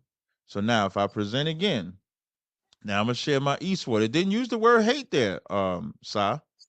So now I'm going to go to my eSword app. So if I go to my eSword app, y'all should be able to see that. Can you see my eSword? Can you see this? There we go. So now I'm going to try to make this as big as possible. So if I go down here, Deuteronomy 23:7, with the word abhor, it has loathe, which was in those translations. Detest, abhor, commit more, do abominably. But when I go to Psalms 119, 163, you'll see. So this is Psalms 119. I'm scrolling down. What does abhor mean? That's what I gave it, the definitions, to loathe. That's why even in the when you say abhor, what does abhor means? That's what I was giving you, those definitions. That's what I was giving you. Abhor is what I was just reading off. That wasn't the word hate. That was what does abhor mean? I said. Oh, the word abhor itself in English? Yeah. Oh, okay, let me stop sharing. I'm gonna look up the word abhor. I'm just looking up the word abhor. Right here for you, the brother. So now the word abhor, to regard with extreme repugnance, to feel hatred or loathing for, to loathe, abhorred violence. That's what the word abhor means. So let me ask you a question, bro. Why is this so different in the Hebrew? Why is it different? But y'all say God is not the author of confusion. And so when the people like the grandmothers, our grandmothers and our children who are in Bible school, they looking these words up in English to see what it really means. The kids is not looking up Hebrew. And so when they see that, the English definition, it's totally different, brother. Like anything with language, if we was reading something in Chinese, the English would try to find the best word that correlates with it. But if it's rooted in Chinese, Chinese would be the primary, English would be the secondary. Right. So hey, will you go ahead and answer the brother question real quick? He's $20 on this question. Gotcha. So yeah, y'all need to do that in my super chat. Y'all want a question answer. Put something in my damn super chat. Y'all want a question answered. Nah, my super chat, they be doing it for me too, sir. Y'all need to put something in there to get the question over there. So now, how does Captain pick and choose what to live by now, then from biblical times? So that's actually a good question. I actually don't pick and choose. What I do is I just live according to the Bible. So most people will say, well, there's 613 laws. You got to be breaking one of them. That doesn't even make logical sense because some of the laws are about when a woman has a baby. I'm not a woman. I'm never going to have a baby. Some laws are about usury, loaning people money. I'm not a banker, so I'm not going to loan people money. Some laws are about farming. Some laws are about sacrificial. So some laws don't even apply to me. So you just live by the laws that apply to you. And so that's how you function and just live the way that you're supposed to live, to answer the question. All right. Go ahead. Let me ask you this here. Other Hebrew Israelite camps added to the discussion. First of all, I think I'm gonna get ready to open up the chat. Is that cool for the people to come in and ask you questions? Yeah. All right, family. This is not no debate thing. I just want y'all to come in and ask a question. I'm gonna open up the floodgates, and we need y'all to come in and ask questions. All right, let's go. Patah Amun, you on the clock, brother. Let's go. Unmute yourself, brother. My bad. Got a little excited. So I just wanted to say thanks for letting me on. Tazaryach, been watching you a long time, brother. Respect you. Appreciate it. You know what's up. Question about the hate though, but Sa already kind of touched on it where he was. So Abraham, right? One of the high princes, the first prince, right? I wouldn't say prince, but he's the father of our faith. He's super duper important. I would say that. Okay, so he came down in Egypt. Africans gave him love because I consider myself an African in America, right? So he gave Abraham mad love, right? Who gave Abraham mad love? The Nasut Biti, as you would call it, the Pharaoh. Okay. The African Pharaoh. Okay. Did he not give Abraham mad love? You would have to tell me what you're reading about. I know that he ran into two pharaohs, and then that's when Abraham would say, "Say my sister," or something like that. So I would say he had good encounters with them. You on the right track. So yeah. he blessed them, gave him donkeys, right, and gold. Right. I agree. Said, I didn't take your wife. Right. You know, I would agree with that. Right, and then his son, who's Abraham's son, the chosen, Isaac. He didn't come down, right? Right. But Jacob did, right? Right. Jacob got love, right? Yep. Israel got love for a time when they went into Egypt. Absolutely. Joseph became a vizier in Egypt. You know what I mean? Right? Yeah. Yeah, and they call him the right hand. He got the ring and the insignet. Yeah, man, he was the man. They got to live in Goshen, right? Listen, Joseph set all that up. They got mad at Joseph for saying y'all was gonna all worship or praise me, and then they end up praising him. You know what I mean? According to your text, but then also, didn't Yeshua? I mean, I don't know if you go into the New Testament. I'm a New Testament. Yeah, I go to the New Testament. Did he not come down in Egypt as well? Yeah, I think his parents went into Egypt. Yeah, and they took him with him. Right? Facts. Yeah, went into the land. Yeah. All right. So what's your question, brother? What's your question, brother? It's not really a question. It's just saying that's mad love, right? That's like Yes. taking mushy in your face. That's mad love. That's giving blessings. That's giving you gold, donkeys to prosper and to keep moving. That's mad love. And then anytime Taharka came up in there, who else came in there? To help Josiah, Hezekiah. I mean, we had y'all's back, man. I mean, there's no hate. But it seemed like there's always hate coming from the other side, though. Well, I wouldn't say that Taharka helped. It was the Lord that helped. Hezekiah thought Taharka would help, but it was actually the angel of the Lord that actually helped. Well, actually, go ahead. No. Okay, so no problem. So when all the examples that you gave are great, and we would never say that there's not been anybody from any other race that has not done something kind.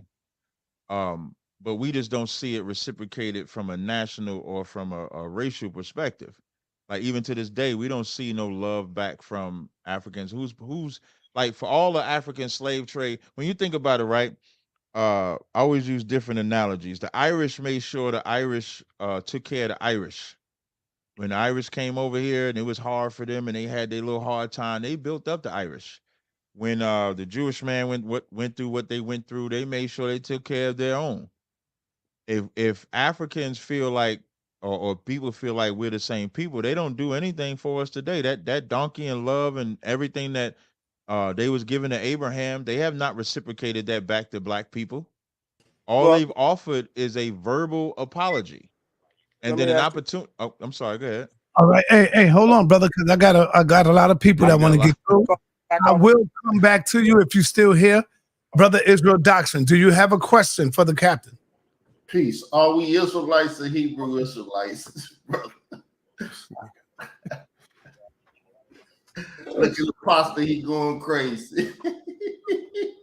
Are we Hebrew Israelites? I always say we're Israelites. Hebrew is the language we speak. Israelites is what we are. You ask this question all the time, Israel Doctor. You got upgrades. He's obsessed with it, man. All right. Hey, listen, if it's only one person speaking, I don't want everybody jumping out the window making this joint go crazy. Right. Just one person speaking. Appreciate it. Israel, you done? He blew his whole question on an old question. No. I just did that because education is needed. There's a lot of people that don't know what Hebrew means. They don't even know that it's a Gentile word, but they love to use it. And ignorance is not bliss. And there's a lot of ignorant Hebrew Israelite elders, Hebrew Israelites and stuff running around here feeding the younger Hebrew Israelites this Hebrew BS. I would disagree though, because when people say Hebrew, it's like Spanish, like calling somebody Spanish. You call them Spanish. Spanish is not synonymous to a certain Latino race. It's just what they speak. So like you'll see this, Abram was called a Hebrew. You'll see Paul say, I'm a Hebrew of the Hebrews. It's almost like just because it's a language thing, because you speak the language, as far as I know, the only people called Hebrews are Israelites. So calling somebody a Hebrew, hey, what's up, Hebrew, it's coming from just the language that you speak. I don't think nobody says they're a Hebrew, because technically anybody from the loins of Abraham could call themselves a Hebrew. Ishmael could call himself a Hebrew. Esau could call himself a Hebrew. The other sons of Abraham could call themselves Hebrews. But Israel is the only ones that really kept that culture. So from a language perspective, I think that's why they use the term Hebrew. But was Abraham a language, or was Abraham a nationality of people? Abraham kept that language. So I just asked you a simple question. What language did the Israelites speak? They spoke Hebrew. Shalom, that's what I'm talking about. That's all I'm saying. They're saying the term Hebrew just off the language that they spoke. Not from an ethnic perspective. That's why you never see the term Hebrew Israelite together. You're always going to see the tribe that they're from. Occasionally you might see Hebrew. Well, I disagree with the language thing. It's a nice. You just said they speak Hebrew. What they got to do with the fact that I agree or disagree? I just said I disagree, right? I disagree because I don't deal with just Hebrew as a language. When they seen Abraham, they said, look, there go the language right there. Abraham is a language. That's idiotic thinking. I don't think. But that's not the point that I made, though. I clearly said they only calling them Hebrew because that's just a language. I'm not talking about Abraham. I'm talking about today. The reason why they use the term Hebrew Israelite, like when Paul used it in the New Testament, a Hebrew of the Hebrews. Did not Paul say that? Yeah, he said that. All right, shalom. I mean, I don't know what else you want me to say besides that. It's all good. Next all right, no question. stress. Side on the phone, so I'll run the chat. I'll run the show. Hey, Judah, what you got? We'll go to Judah, then Apostle, then Kazamik at the bottom. If I'm saying your name wrong, I apologize.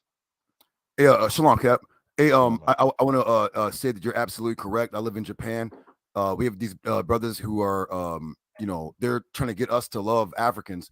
But I live in Japan, and there's mad Africans, Senegalese, Ghanaian. I know a Ghanaian prince with servants here. His name is Kofi, and we have they call it African American Festival, right? Where our people and Latinos here in Japan go. No Africans show up at all. When Nas and them, not Nas, when De La Soul used to come here and Pete Rock and all them and DJ Premier and all them, and you go to the club, you would see our people, Japanese and other people. The Africans do not come to our. Thank you. Do not support us at all. But by that question, I'm gonna hop off so other people can go on. Do you think that the Quran is more closer to the Torah or Paul's letters? Paul's letters. All right. I'm about to hop off so others can get on. Yeah. Thanks. Wait. I just got a question in return. Which one you think are closer? I'm gonna say the Quran. And can you tell me why? Because I never had nobody ask me this question. That's why I want to know why you say that. Because when I have the Quran, I have a few of them. The Quran, for linguistically, our language, what y'all call Hebrew, is actually Yahweh Dayat. It just means Judean, the language of Judea. In the Quran, they linguistically, and they talk a lot about Moses, and in the Quran it says, children of Israel, if you keep your duty towards me, I'll keep my duty towards you. Whereas in Paul's letters, he says things like, don't circumcise, the Torah will not benefit you, Moses was blind, the Torah came to an end, and all this stuff. And so it's kind of like he's going against the Torah, while the Quran, I'm not saying the Quran's. I get what you're saying, but I would just differ on the understanding. Like maybe there's a time. I don't think I'm gonna be on my show this Thursday because we're going to Buffalo. Because I was gonna say maybe we could have this dialogue on my show, but the following week maybe we can, because Paul, I guarantee you, it's just a difference of understanding. But like the Quran says, you can, if there's nothing else to eat, you can just eat unclean food.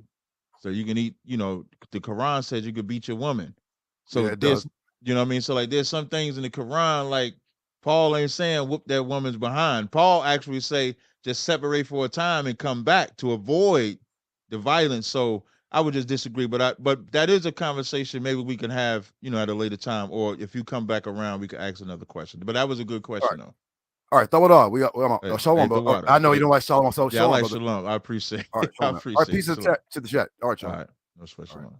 All right, Apostle, you had a question, brother? Yeah, I got a question. I got two questions. One's dealing with the Bible, and the other one is dealing with what happened the other night.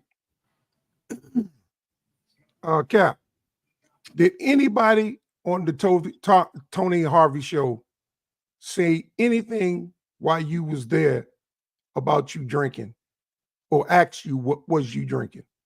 No, nobody. In the chat, Well, I saw some questions in the chat, but nobody on the live. Nobody on the live. After you left, they all shared in on about how you got drunk and your words were slurred, and it was wicked of you to drink and talk about the Bible. But evidently they didn't know that the Messiah said he came eating and drinking. Matter of fact, yeah, he called said the himself. Son of Man came eating and drinking. Yeah, the Son of Man came out of. He called him a drunkard, a wine bibber himself, or similar to that. He called himself. It was weird that I'm surprised that they said My words with the drinking part, I'm used to people complaining about me having to drink. I don't care about that. Right. The slurring of the words, I didn't understand that. But most people can't. Most people are afraid because they should have just said something then. Right. I wouldn't have That's cared. my point. Right. They should have said That's my something then. point. I wouldn't have cared. I mean, right. No one said nothing while you was there, but after you left, everybody had that opinion. Yeah. Si, take me off the big screen, man. Because this is an important question that I got to ask the brother. And I like to see him when he responds. Good. I always say on Genesis 6, I do not have a position. I know both positions. Personally, wait, I saw that. I saw what you put up there. There's no takeover. But go ahead, Apostle. So I was telling Jabari, come in and just take over. Meaning not take over your show, take over cracking your head, cracking your dome piece. Yeah. Lord be with him. Yeah. I don't have a position on Genesis 6. Okay. Rather, the daughters of men are the children of Cain, or the sons of God are angels. I don't have a. You don't have. I got you. I get what you're saying. But whatever point a person want to argue, I will argue the opposing point with them, just to see how far it goes. So with Black Jesus, I take that it's talking about the children of Cain. With you, I take the opposing that now it's talking about Malak Elohim, the sons of God. I got you. So you're saying if you was having a conversation with me, you would say that they were angels from the Lord. Right. Gotcha. Right. Personally, I got no grime with either way because I don't know. Right. But I'm because Isaiah's just confused. When I went and asked you about Jude 1 and 6, you told me that those that left their first abode would be Israelites, men. Right? Right. Isn't that what you said? That's what I said. Right. I looked up that word, angel, and in every circumstance, it's talking about a being or a creation of God that came down from heaven. It shows Matthew, the angel that. I know you love to talk to Captain, brother, but can you just get to the question, brother, please, sir? God damn, boy, slow gas. The Captain, brother. Slow gases, man. See, one thing about Sonetta, his attention span is very short, and he gets lost, man. So you can tell y'all like two brothers. Y'all, there ain't a time y'all don't go back and forth. That's my big brother right there, Captain. That's my big. Did you check out your cash app side? Because I sent you some money. But so just let me flow. I sent you some money. Let me flow.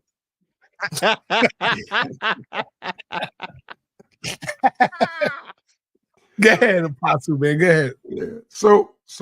So when I look up that word angel that left their first abode, it's the same angel that appeared. It's the same word, H32, that appeared to Mary, that appeared in Luke. So I need you to expound on that.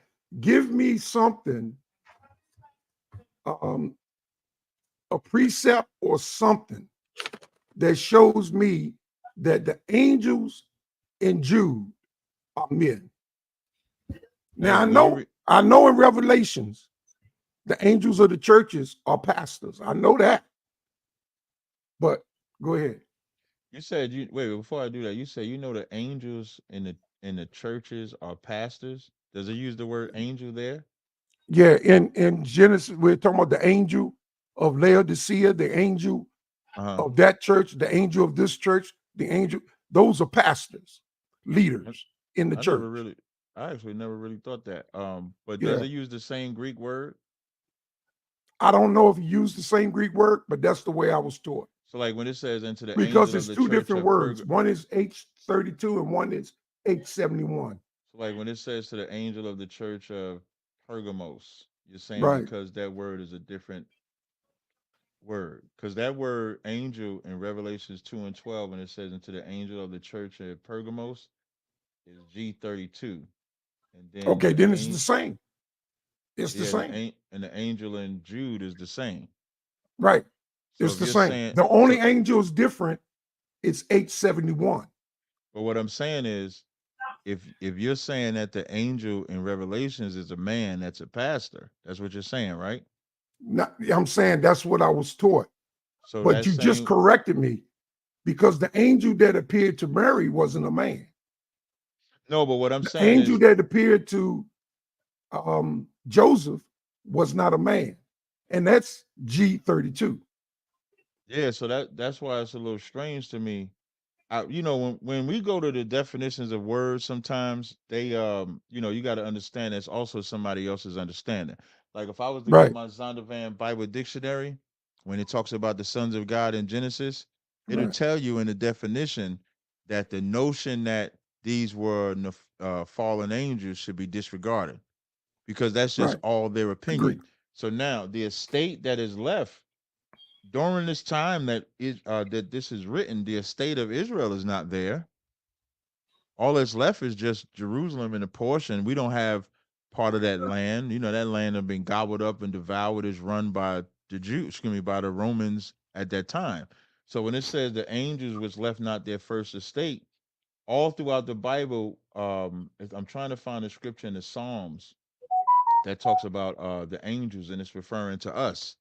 So we can be called gods, we can be called angels, which technically is the same word because it just means messenger, power, angel, authority, etc. like that. So I'm trying to find the scripture in the Psalms which will tell you, which uses the term angels as well. Just give me a second to find it. Okay. All right, we're gonna move on, man. We In ain't gonna get Psalms stuck. 103 and 20, Apostle, is what you want. When it says, bless the Lord, ye his angels that excel in strength, that do his commandment, hearken unto the word. That's talking about Israel. That's us Psalms 103. and verse 20. Okay. I'll check it out, bro. Yeah, All you right. can check that out. Appreciate No it. I'm done, sir. All right, let's move on to my man. What's going on, brother? Cosmic in the building. It's on you. Yo, light and love, peace and blessings to the panel. Peace, brother, Captain Tazaryach. I hope Hey, peace, everything's brother. well and What's blessed. going on?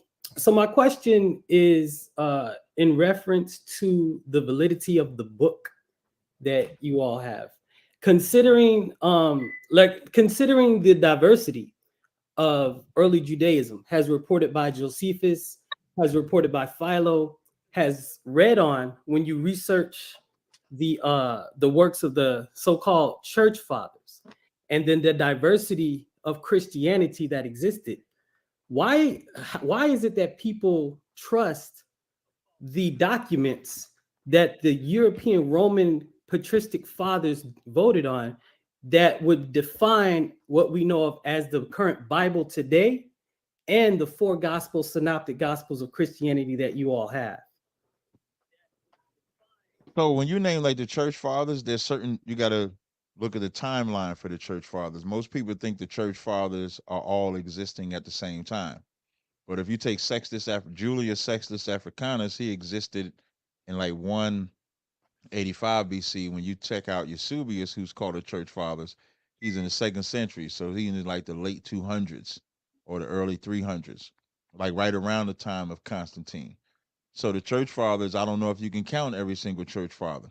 Everything has to line up with the scriptures. The New Testament, for example, was completed before the 1st century was over. Circulation wise is where it had to grow. So Josephus can write something, church fathers can write something, but if it doesn't line up with the text, it's just their opinion of the text, no different than the words we read the definitions of. So I would never go by that. As far as believing in the Bible, as I was saying earlier, from Genesis to Revelations, that is like, unless somebody can actually show me something different, there's nothing that can trump it. So if you take any of the text and compare it with the earliest translation, if it lines up, that's why we can trust what you're calling the late, I think you said Romans that translated, I guess, what we have today. So No, I'm sorry. No, go ahead, brother. No. I want you to say what you said. No, I said the Roman patristic fathers. That's it. And who were they? I'm talking specifically about Irenaeus. Irenaeus and Augustine, well, specifically Irenaeus, because it's within Irenaeus's writings that we first get the Gospels, the first four Gospels expounded upon: Matthew, Mark, Luke, and John. And when you say expounded upon, I just want to walk with you. You're saying he's the first one that gave his breakdown on Matthew, Mark, Luke, and John. Is that what you're saying? Yeah. What he's saying when he's writing, he's like, these are the only official four Gospels you should consider. But prior to that, there was a diversity of Gospels. You already know this. And so then that also means there was a diversity of Christianities. There were lots of different ways to practice Christianities. But then when these particular people get on the scene, this particular group that's interested in guiding this belief system of the Jews, they decide for you, these are the only books that you should have. Because even when you look at the Dead Sea Scrolls and that Dead Sea Scroll community, they had a lot of different texts in there. So there was more like a freedom that Judeans had, even looking at Philo and Josephus. But then all of a sudden, Rome gets involved, and then they streamline and tell you what is and what is not scripture, and then begin to set these guidelines around how you begin to practice what is called canonical or accepted, or however you all say it, doctrine, so to speak. So my question is, looking at the diversity of it, and then even looking at what Paul was doing in arguing with people that were Christian before Paul was Christian, and that had walked with Christ and said, this is how you do it. But Paul is telling them, I'm doing it my own way. Like, why should someone not look at the other ways that people were practicing even early Christianity versus looking at the way that these Romans told the people to practice Christianity? I don't think nobody would differ with that, though, because you have people, just like you have today, where people discuss or different texts, Old Testament, New Testament, Paul's letters. You had the same thing back then. That's why I said it's not the letters that are in question. It's what people are telling you to accept that's in question. Like how you brought up the cat that said only the first four Gospels. That's his opinion that we should only follow the first four Gospels. It's not saying that the other gospel of the letters of Paul are forgeries, or that the letters of Paul are false.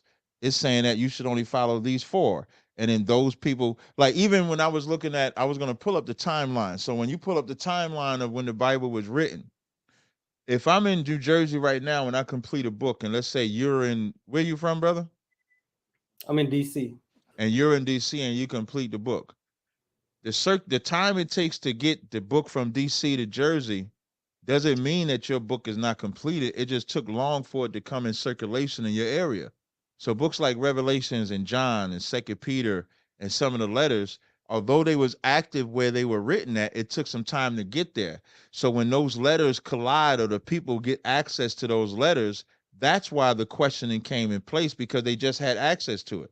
In the age of information, that's hard to understand, because on the internet, although you're in DC and I'm in Jersey, I could just email you my letter. You can email me your letter.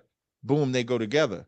But if someone is in Tarsus and someone is in Jerusalem and that letter is written in Tarsus, it's going to take some time before it's in circulation in Jerusalem. So when they get that letter, it's like, okay, we have to question this. We have to make sure that this is valid.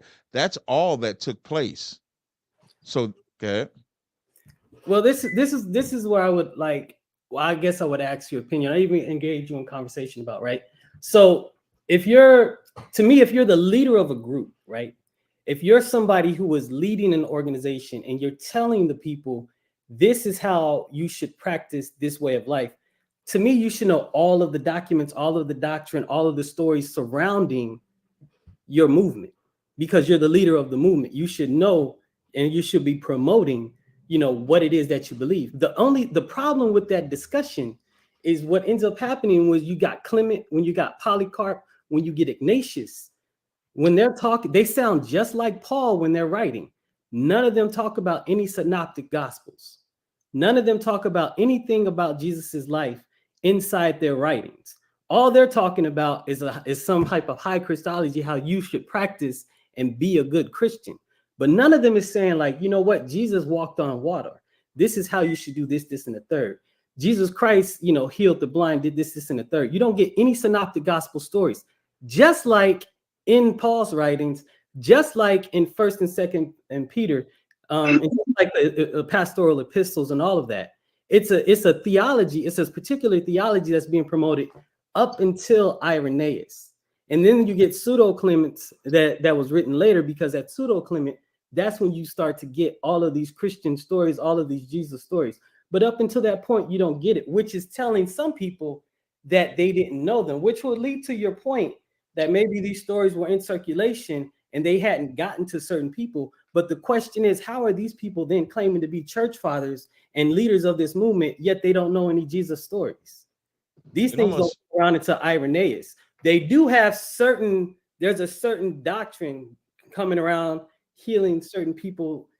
Well, not even the healing part, like believing in Christ and, you know, being with God, all that. There's a certain elements to their writing that is the same. But as far as the synoptic gospel stories, even as far as the virgin birth, they're silent. Why?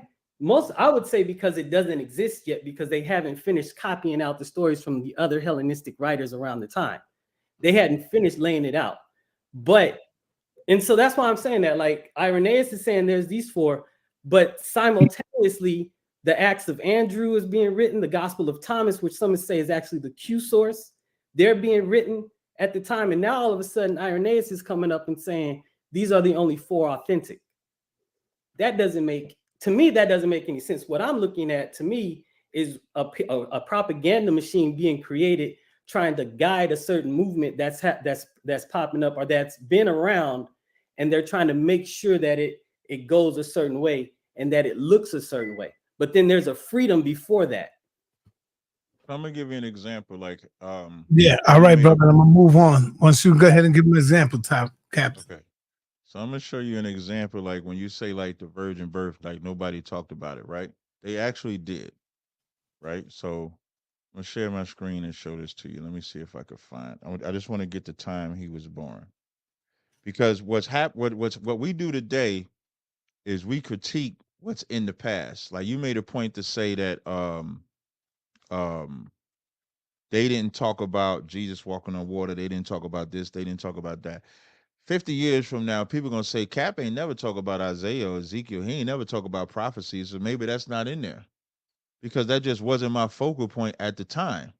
So I'm going to just use this as an example. You said that they didn't talk about the virgin birth or anything like that. So I'm going to just share my screen. I'm going to show two things. Let me see if I can open this up. First, I want to share. Now, this is Wikipedia. This is not my information, because I know how y'all be about Wikipedia. I'm just showing a date of somebody. So on this Wikipedia, this is a guy. I just shared it. I think y'all should see it. Let me know if you can see it, Si. Oh, I'm sorry. I didn't highlight it yet. You ain't showing that yet. I didn't highlight it yet.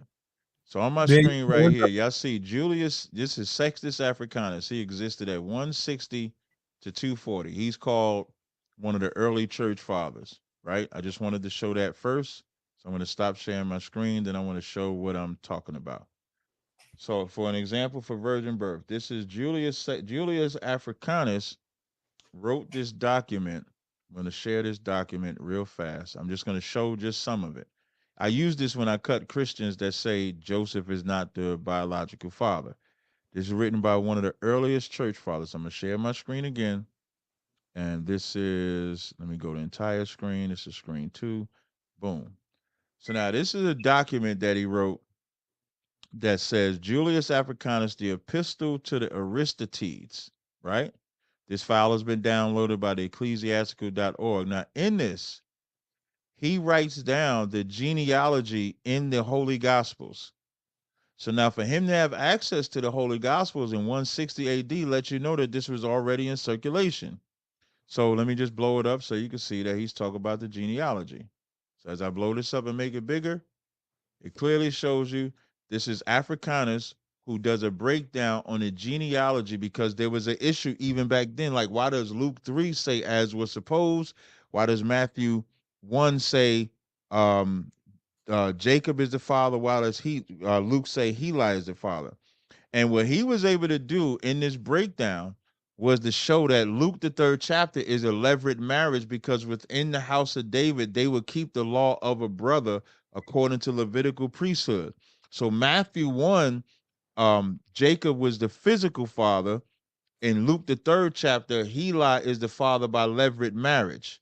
But the actual father physically is Joseph. By levirate law is Matthew. So I'm just showing you, like, just because they don't have access to it does not mean that it wasn't legit. They just didn't have access at that time. But us being able to dig and go back through history backwards, we have access to everything. So that's why you'll see some brothers, some people in the past may focus on one thing because that's what they had access to. They didn't have the World Wide Web like we have. All right. We got to move forward. I got my man in the building, man, who I considered an Orthodox Israelite.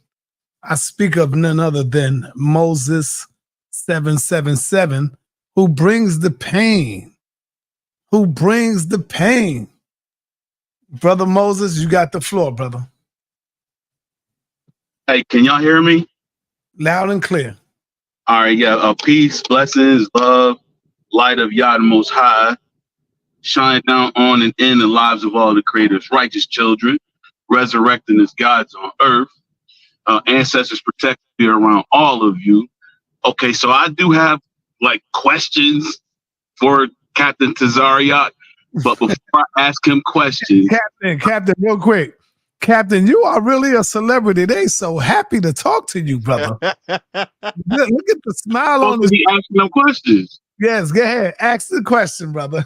I'm just saying, I mean, like, because I know he one of them brothers that be saying that folks that want to ask him questions be clout chasing them, and then people that don't want to ask him no questions, they be calling them cowards, you know. So I'm like, yo, I don't want nobody. I don't want to be called a clout chaser, and I don't want to be called no coward either. Hey Moses, before you ask the question, I'm actually the opposite. I actually enjoy, asking questions. What I don't like is people usually say I'm ducking somebody or running. The whole clout chasing thing. I think we all chasing clout when you think about it. If you believe what you teach is the right thing, I want all the clout. Listen, put me on every platform, on every show, talking to everybody, because the more clout that I get, the more the word of the Lord is pushed. So I don't mind the questions, brother. Go ahead and ask your question. Good point, Captain. Thank you. All right, fam. Before I ask you any questions, man, I want to pick up the fumble that Sonetta, caused. He had the ball and then he dropped it. When it came down to Africans, you were saying Africans don't show us no love, show us the love from Africans, right? So I would like for you to look up the speech that the president of Ghana, his name is Akufo-Addo. He gave a speech to the United Nations calling for our reparations. ISUPK was not at the United Nations requesting our reparations. This Ghanaian president requested our reparations at the United Nations. Another African that you need to look for, and I want you to look her up first, is Queen Mother Arikana Chihambori Kowal. And I'm hoping that Brother Jabari brings her to this platform, because this is like the female version of Marcus Garvey. You need to go look up some of her speeches. Another African that you need to look up is Plo Lumumba, P-L-O Lumumba, and listen to the speeches that he be giving. So Julius Malema in South Africa is another. Bring it out. It's another Pan-African. And he's a part of BRICS, Brazil, Russia, India, China. You got very powerful Africans that are maneuvering toward the resurrection of the kingdom of God on earth. And I know, your understanding of the Bible is different from mine. So this is where the question is going to come in. All right. So my questions, Captain Tazaryach, is basically based on Genesis chapter 49, verse 10. And Revelations chapter 5. And while I'm asking you these questions, I want you to put an image of the Sphinx in your mind. The Sphinx. The statue with the body of a lion and the head of a woman. I want you to put that image in your mind when I ask you these questions. Bring it out. All right, so here go these questions, bro. Can you, with the Bible, prove that Lower Africa from the west over to Tanzania is not Shem, where biblical Judah was dwelling? Upper Africa from the west over to Ethiopia is not Ham, where both Judah and Israel were dwelling, and northeast Africa to southern Iraq is not Japheth, where Israel was dwelling, and that America is not biblical Egypt, where these biblical people were traveling to in Genesis chapter 11 to Genesis chapter 42. I don't understand what he's talking about. You mean I'll ask it again? You want me to ask it slower? Because you said what you said was you want me to. You're doing Genesis 49 and 10 and Revelations. I think you said 5 and 9. I think that's where it talks about the spring out of Judah. Then you told me to put the image of a sphinx in my head, which I never knew that was a woman. I thought that was a man. And then you said you want me to think about all these different regions in Africa, like I got a geographical map in my head. I don't. You, matter of fact, you got a pen. You writing your shit down, what you're doing right now. So you writing it down, what you thinking, but you want me to think of this in my head. I don't know what your actual question is. Okay, all right. Let me. I'm gonna read them again. Maybe I need to read them slow. Yeah, maybe. Well, how about you just simplify? Because you're saying a lot. Am I talking about Genesis 49 and 10, Revelations 5 and 9, all these geographical maps? You want me to think about the Sphinx? Listen, I Googled the Sphinx so I could look at the image so I could put it in my head. I just don't know what you're asking me. Okay, all right, so we'll slow it down a little bit. All right, so Genesis, let's start with Genesis chapter 49, verse 10. You know what that say, right? Yeah, it says, the scepter shall not depart from Judah, nor a lawgiver from between his feet, until Shiloh come and bring, and unto him shall the gathering of the people be. All right, and then I'll throw Revelation chapter 5 on top of that, where it talks about the Lion of Judah, right? Right, it says he was able to open up the scroll. Right.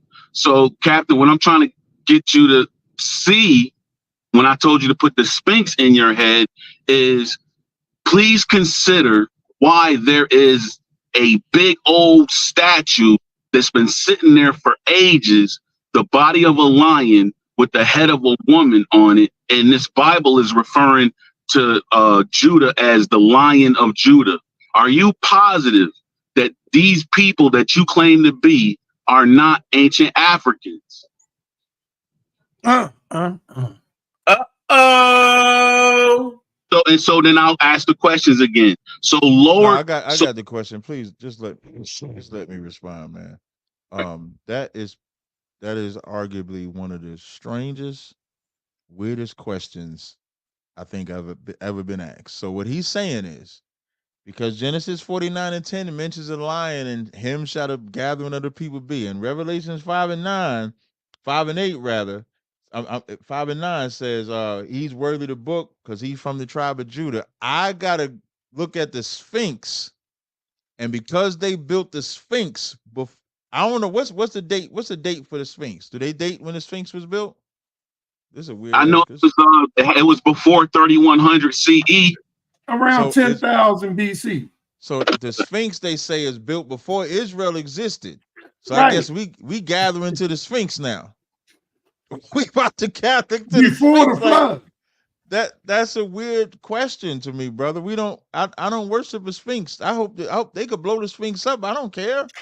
I didn't say anything about worshiping the Sphinx. All I'm saying is just by the territory, since Judah is being associated with the lion, I'm just trying to get you to consider that maybe these African territories in the east, that this is like from where Tanzania to Ethiopia, that's possibly the territory of Judah.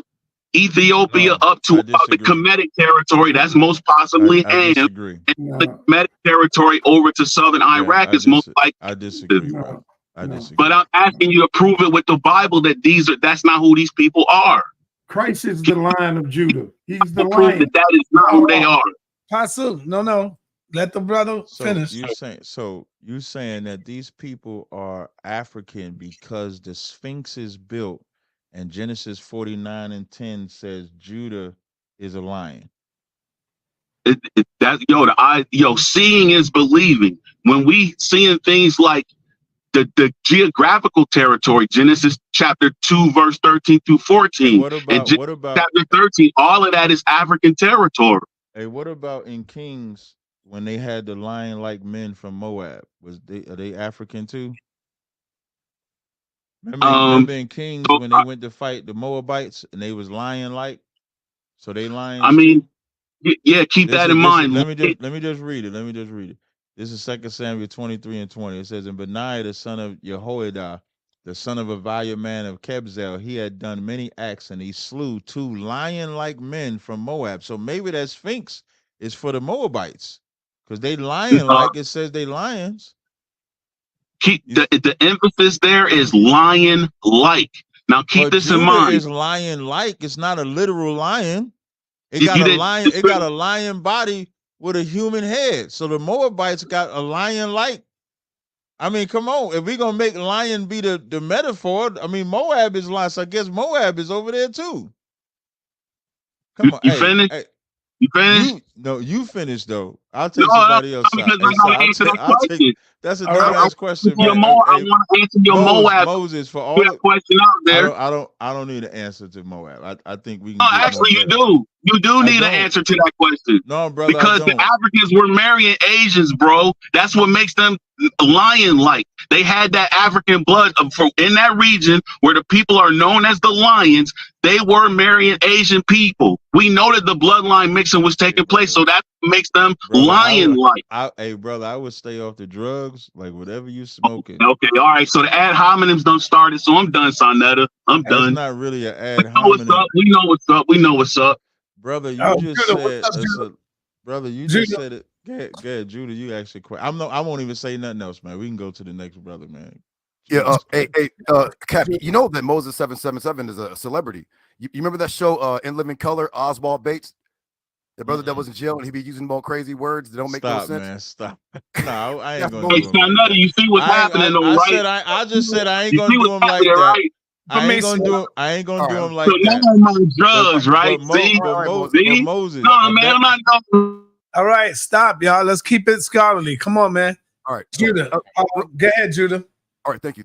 Cap, can you please do me this is an Islam question because I have a misbehaving grandson in the chat who y'all say is a champion over here.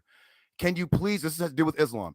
Can you please look up the word, what does Shintai mean? It's SHINTAI. SHINTAI.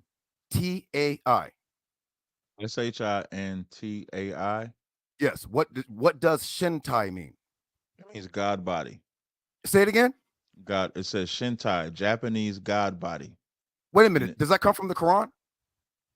No, it says Shint. When I looked it up initially, it comes from the Shintai, Japanese religion, rituals, and Japan. This is from the Britannica website. So Jabari, it seems to mean God body. Hey, I don't want to be a part of whatever y'all fighting about. I don't want to be a part of that, man. No. I just need you to look it up because Jabari will not tell everybody what the 5%er doctrine comes from. Shintoism. It comes from that word Shintai, which means God body. But thank you for Jabari. Hey, y'all know that movie. What's the movie about Jesus they had that just came out with black people? What is that movie with the who? The Clarence. Wait. Yeah, the Book of Clarence. You know that's about Clarence X from the 5%ers. I didn't know that. Yeah, that's about him. Like the brother that directed the movie, he's a 5%er. You'll see him have the symbol and all of that, and that was about Clarence because Clarence, when the nation had split, so to speak, he established the 5% nation. That's what that movie is based on. It's based on him. Okay. All right. Let's move on. Before you enter in, real quick. Remember, Jabari is the master of denialship. I didn't know they even offered courses in college called denialship. Judah, this ain't about trash and Jabari. All right, brother. I just want to say, Elijah Muhammad's best friend was a Japanese general. I'm sorry, I'm gonna hop off. Go ahead, Jabari, and lie to the people. Thank you, Cap. Yo, them two crazy, people. yo. Right, Hey, Jabari, I don't know what you did to Judah, man, but he talk about you. He came on here because of something he saw in the chat. Captain, hold on. Don't bring Jabari in yet. Let me get Chris. Okay. And then Jabari. Chris, you on the call.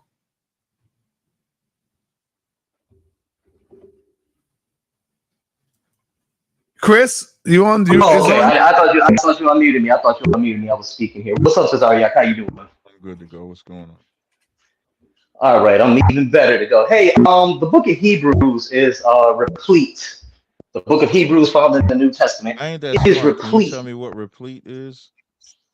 Consistent. It's who? Consistent. Let's just change the word. It's consistently. Okay. Is it okay if I ask the question first before you begin to cut me off? No, I'm not cutting you off. I know a lot of you brothers do that a lot. Chris, I don't know. Replete me? I don't know why y'all be so touchy, man. I didn't know what the. It's just a tactic. It's a tactic that you use. You do that a lot. You do it on your show. When Moses talked, I didn't interrupt him. When Apostle talked, I just didn't know what the word replete means. I just wanted to know what the word meant. All right, go ahead, Chris. Chris, you there? Chris, you there? He on mute throwing a tantrum and shit, man. All right. He dropped off. Hold on, he might drop back in. Now, I don't want Jabari to start if he dropped back in. I got Jabari coming up next. All right, here you go. See, that's what I was talking about. All right, Chris, go ahead.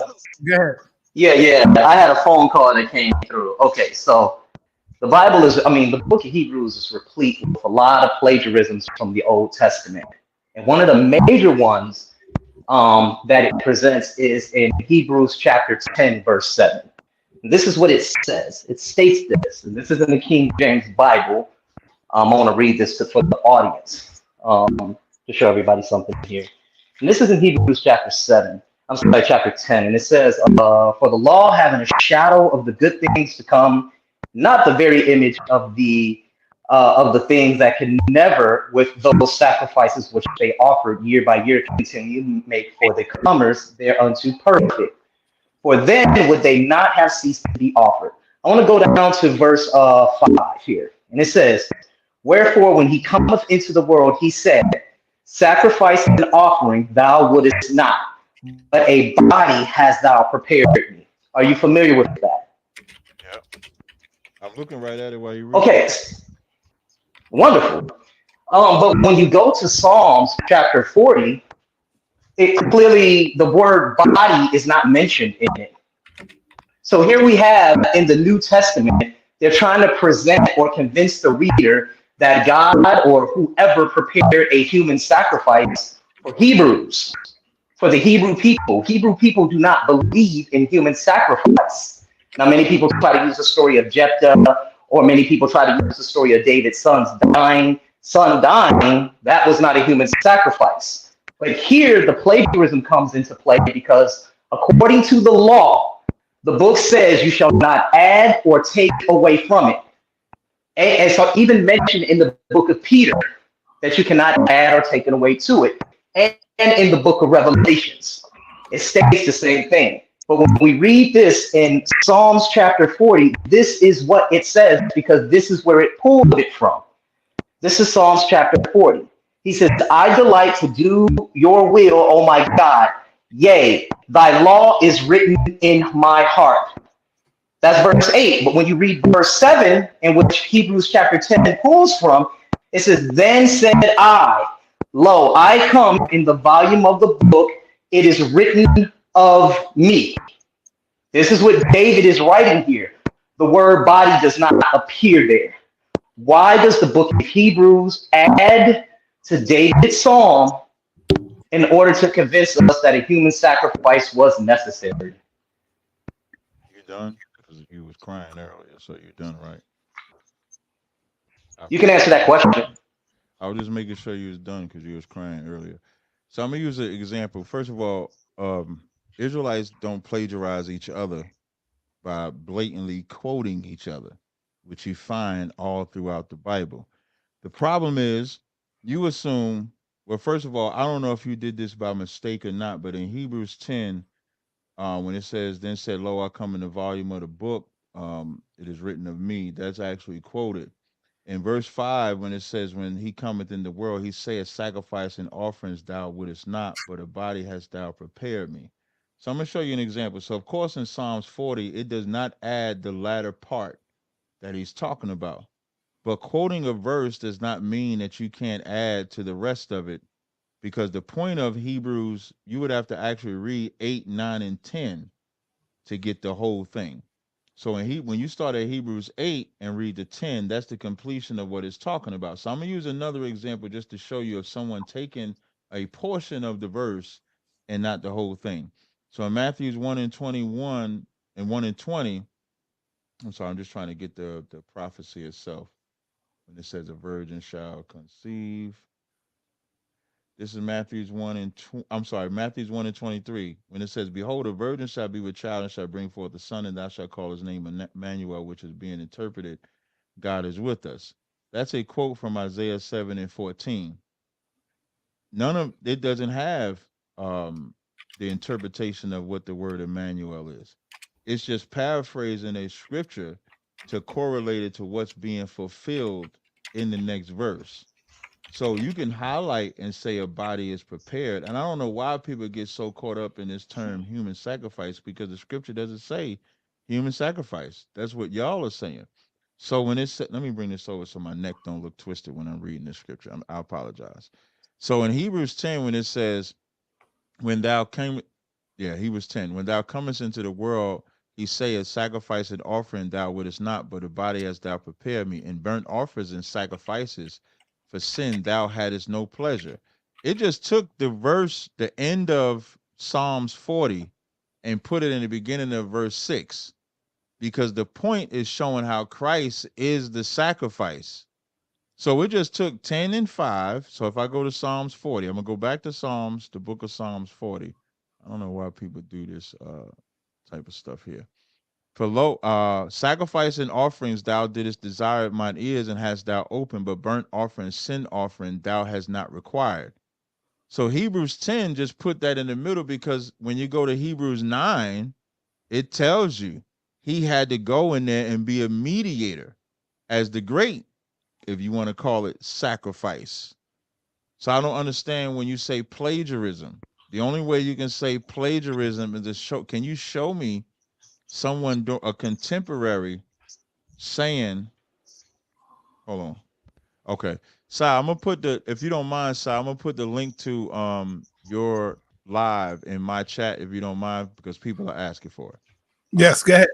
All right, no sweat. So when you say plagiarism, you would have to show me a contemporary of the time Hebrews was written that said it was plagiarized. Otherwise, all the apostles wrote and quoted and paraphrased scriptures of old to remind people what they was talking about.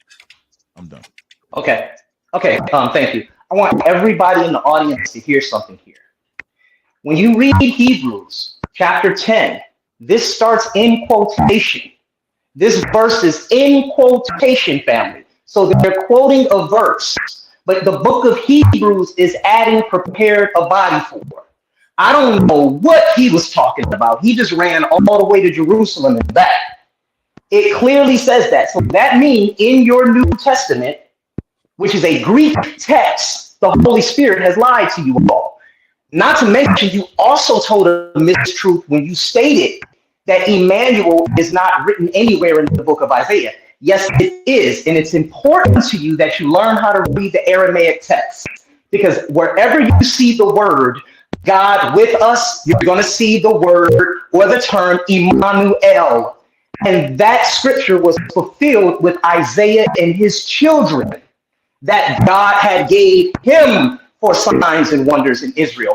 That entire prophecy itself was for Israel concerning Ahaz and the Assyrian army getting ready to trample over the north and come into the south.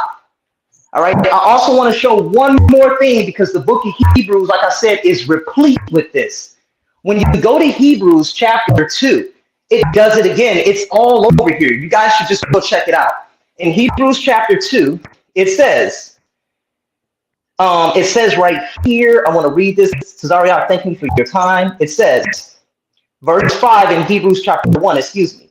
It says, for unto which of the angels said he at any time, thou art my son, this day I have begotten you.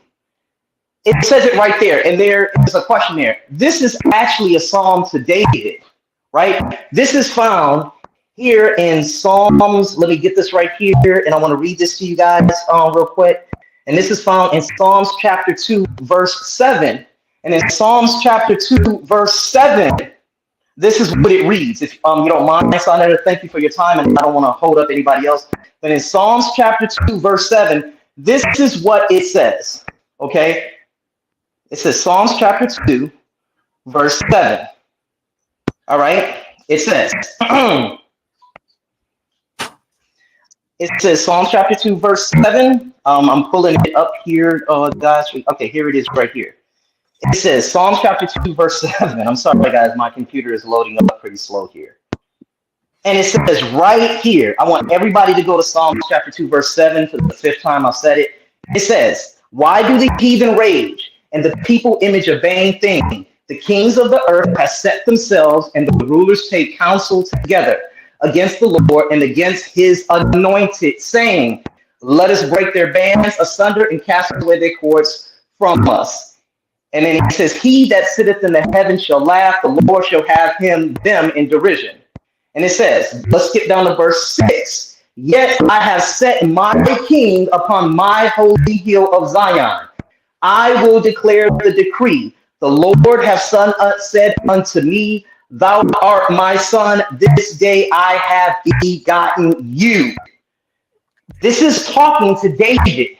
This is Psalms chapter 2. It's talking directly to David. This entire psalm, God, throughout the book of Psalms, once again, that word replete, he only mentions David as his only begotten son. He never mentions a man named Jesus. So the book of Hebrews is borrowing from the book of Psalms, trying to convince the reader that these were in fact prophecies about a man named Jesus. And it's not. It's actually about his anointed one, David. Another thing you said earlier today, and we can get into that at a later time, you tried to use the levirate marriage in the book of Luke to show that Jesus is some type of, that because he's not from the seed of Joseph, in fact, he's from the seed of Mary. That's a Christian apologetic, bro. And now you being an Israelite, you don't hear using Christian apologetics. Nowhere in there does it talk about a levirate marriage. So when you try to hold me to a standard, you got to hold yourself to one first, especially as an Israelite. The covenant says they must come from the line of David. And if Joseph, hold on, let me say this real quick. This is quick, and I'm going to end it. If Joseph is from the line of David, there will be no need for a levirate marriage in the first place, Captain Tazaryach. You lied to the people on that one. Shame on you. And shame on the ISUPK. Peace, y'all. Hey, don't leave though. You should hear because you're stupid. I didn't. There go the ad hominems. You called them stupid. Expect me to say. You just said I lied. You just said I lied. You did lie. Why yes, you did. You lied twice. Interrupt you the whole time you talk. Mute your damn. And I didn't interrupt you. You said I lied. You calling me a liar, and you get. Yes, I am. I said you're stupid. Look at you unmuting again. You're a woman. No. Stop. No, you're stupid. You're a woman. Stop being a woman. Only a woman gets upset. I'm not. Hey, I'm upset about. Hold on. I was quiet I was quiet so long. Sonetta interrupted to get you to be quiet. I didn't say one word while you spoke. You heard like a Christian. Look at her. So again, I don't know why he left. I wanted him to hear it. I did not say that either one of those lineages was Mary's. I did not say that. I said Sextus Africanus was proven that both of the lineages was Joseph's. Neither one of them was Mary's. Anybody that knows the Bible is dual prophecy in the New Testament, they spend most of their time quoting the Old Testament and correlating it to prophecies or points in the New Testament that is being fulfilled. That's all the New Testament. That's all the book of Hebrews is doing. Paul does it all throughout the text. He'll say, as it is written, and then he paraphrases the scripture. That's why I don't understand why he's saying that it's plagiarism, because they're taking something that written of old and then applying it to Christ. That's why I quoted Matthews 1:21. And all the other thing, when he said, I said, nowhere does it say the interpretation of Emmanuel. That's not what I said either. What I said was in Matthews 1:21, it says being interpreted, it says God is with us, but in Isaiah 7:14, it doesn't say the interpretation. Listening is an art. It's very important to pay attention to what's said. And if you're going to say Hebrews is plagiarized, you have to show a contemporary when Hebrews was written stating where it's plagiarized. I'll give another example in Hebrews. In Hebrews 8:8, it says, this is Hebrews 8:8. It says, for finding fault with them, he said, behold, the days come, saith the Lord, when I will make a new covenant with the house of Israel and with the house of Judah, not according to the covenant that I made with their fathers in the day when I took them by the hand and led them out of Egypt, because they continued not out of my covenant. When you go read it in Jeremiah, it doesn't say it verbatim, because that's not the point. The point is the reference of what they're comparing it to. And in Hebrews, when he says, unto which did he say, and he goes into the Psalms, that's David prophesying about Christ. And you see David prophesying about Christ all throughout the Psalms. He quoted the one in Psalms. I'll give another one in Psalms. When you go to Psalms 110, this is not that hard. When you go to Psalms 110 and 1, it says, and the Lord said unto my Lord, sit thou at my right hand until I make thine enemies thy footstool. That's David prophesying, saying the Most High said to his Lord, he's the king, he shouldn't have a Lord. But in spirit, he knew his son was his Lord. That's all I got, Si. He's not here, so I don't want to talk to an empty vessel. Si not here, so I'm going to go back to running the show. I believe it was on Brother Jabari. After, Chris. What's going on, Jabari? Peace, Tazaryach. All right. There you go. You are in the house of consciousness, God damn it. If I could just say, I'm not here to say very much. If I can. All right. Hold on, man. You gotta let me. Listen, Sarnetta loving this, Jabari. I just want you to know, Sarnetta is loving this. Bring on the Floyd Mayweather, man. This is the man who have kicked butt ever since he stepped on the scene of the HOK. I just want everybody to know that this is why he earned the title, the Floyd Mayweather of consciousness, man. I want everybody to know this is why he is public enemy number one when it comes to the Hebrew Israelites. He have a tag on his back. He have what they call that? A mark, like a mark or something. Yes, a bullseye. There you go. Bullseye. There you go. Bullseye. He got the bullseye, but guess what the Lord have said, Captain? The Lord have told everybody to leave him alone. Remember when Cain was going into the city of Nod?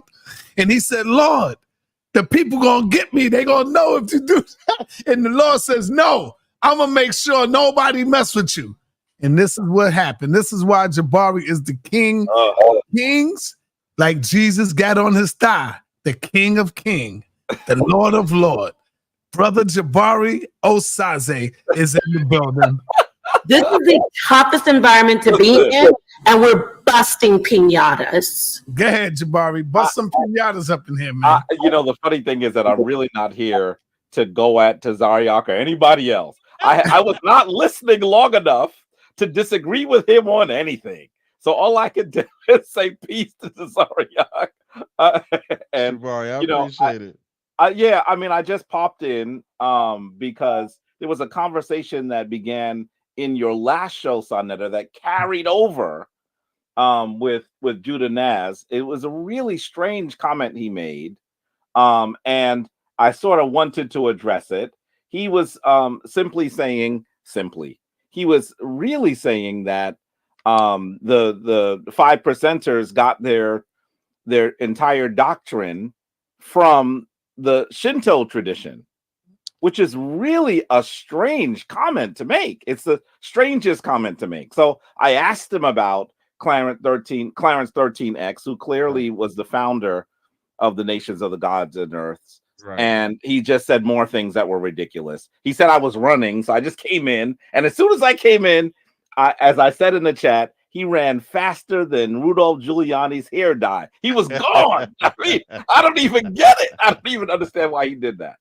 So anyway, let's just say I think there's no one that doesn't understand that the 5% tradition and its founder had its origin in the Nation of Islam. Literally just a few blocks from where I'm sitting, right?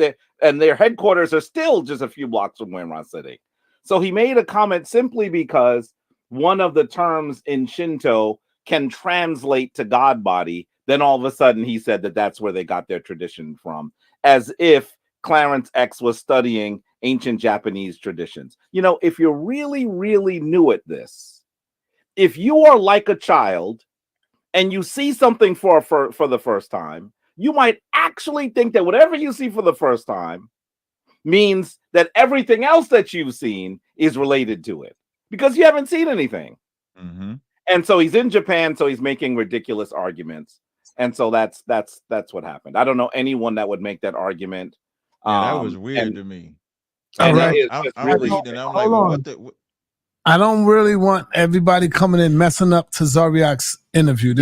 And I apologize if I am heading there.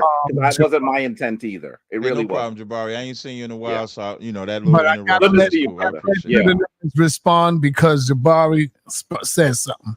So in a quick response, let's move on, Judah. I'm gonna step away so 1 second, like 30 seconds, sir. Go ahead, Captain. All right, thank you, Saw. Jabari, you need to cut it out, sir. No ad hominems, no, just keep it scholarly, y'all. Okay. I'm best friends with Malcolm X's nephew, for those out there who don't know the Nation of Islam doctrine or the 5% doctrine. He doesn't understand that the 5% doctrine does not come from the Quran. You can't find it anywhere.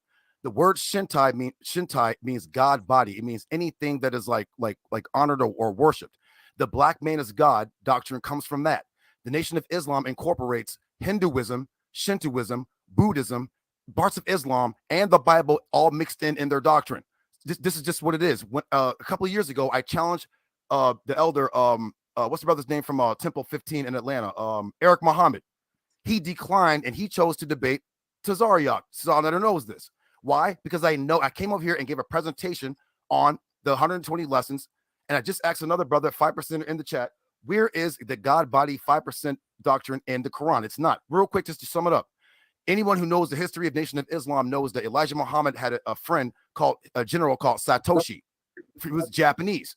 The doctrine is that the UFO, and I'm sure someone knows this, that is the UFO on the coast of Japan. So there is some connection between the Nation of Islam and Japan. This is where you're getting the God body Shintai from. This guy don't know what he's talking about. He don't know Islam, and he don't know Nation of 5% or Nation of Islam doctrine. So can I ask a question? A question? What does the term God body in the 5% tradition represent? And what does it represent in Shintai? Because all you're doing is looking at two words that are the same or translated to the same, because one is not in English, and you're saying that they're the same. What do they mean in both traditions? So in the Nation of Islam and 5%er, they say that the black man is God, cream of the planet owner, or cream of the planet. I forgot the whole doctrine, or whatever, right? In Shintoism, anything that the spirit resides in, its honor of worthy, is called a kami, right? Which is, it could be like a god, right? Such as my little boy is going to be called Kami Nari, right? He's going to be the god Nari. So anyways, just to answer your question, they borrowed that teaching of something that's praiseworthy or honored or worship, right? And they incorporated that to say the black man is God, the same way you can be a god in Shintoism. You can be a kami. This is where they get it from. There was a guy that went on Lord Jamar's thing. I forgot his name, Paul something. And he exposed how Farad Muhammad was in fact not even an Arab. He was like a Pakistani or something. He died in 1992 in Oakland, California. He changed his name to Abdullah Muhammad. And he was there with Warith Deen Muhammad, who was Elijah Muhammad's son, who went back to Orthodox Islam. He had abandoned the Nation of Islam's teaching, sir. You are in manifest error. Okay, if I could respond quickly. He said a lot. And I think it should be clear that everything he said doesn't make sense. I've never heard him say anything makes sense. I've never heard him say anything that makes sense. First of all, if God body in the Shinto tradition, and he's partially correct because he read it from the internet, represents something in which the spirit of the deity resides. That is not what the meaning of God body is in the 5% nation. They're just two words. They're just two words. In addition to his ridiculous comment, I'm not even going to stay there. I think that we hit something that is going to embarrass him. He's naming his son a Japanese name. Tazaryach, get on your brother. What did he just say? Wait a minute. Sometimes when you ask a question, you get an answer. Please put everybody on the screen, Sanetta. Wait a minute. Tazaryach, apostle. All of you need to say, that on me. What? No, wait a minute, Tazaryach. You need to look at your brother and say, have you lost your mind? And the answer is yes. Did he just say he's naming his son a Japanese name? I thought he was an Israelite.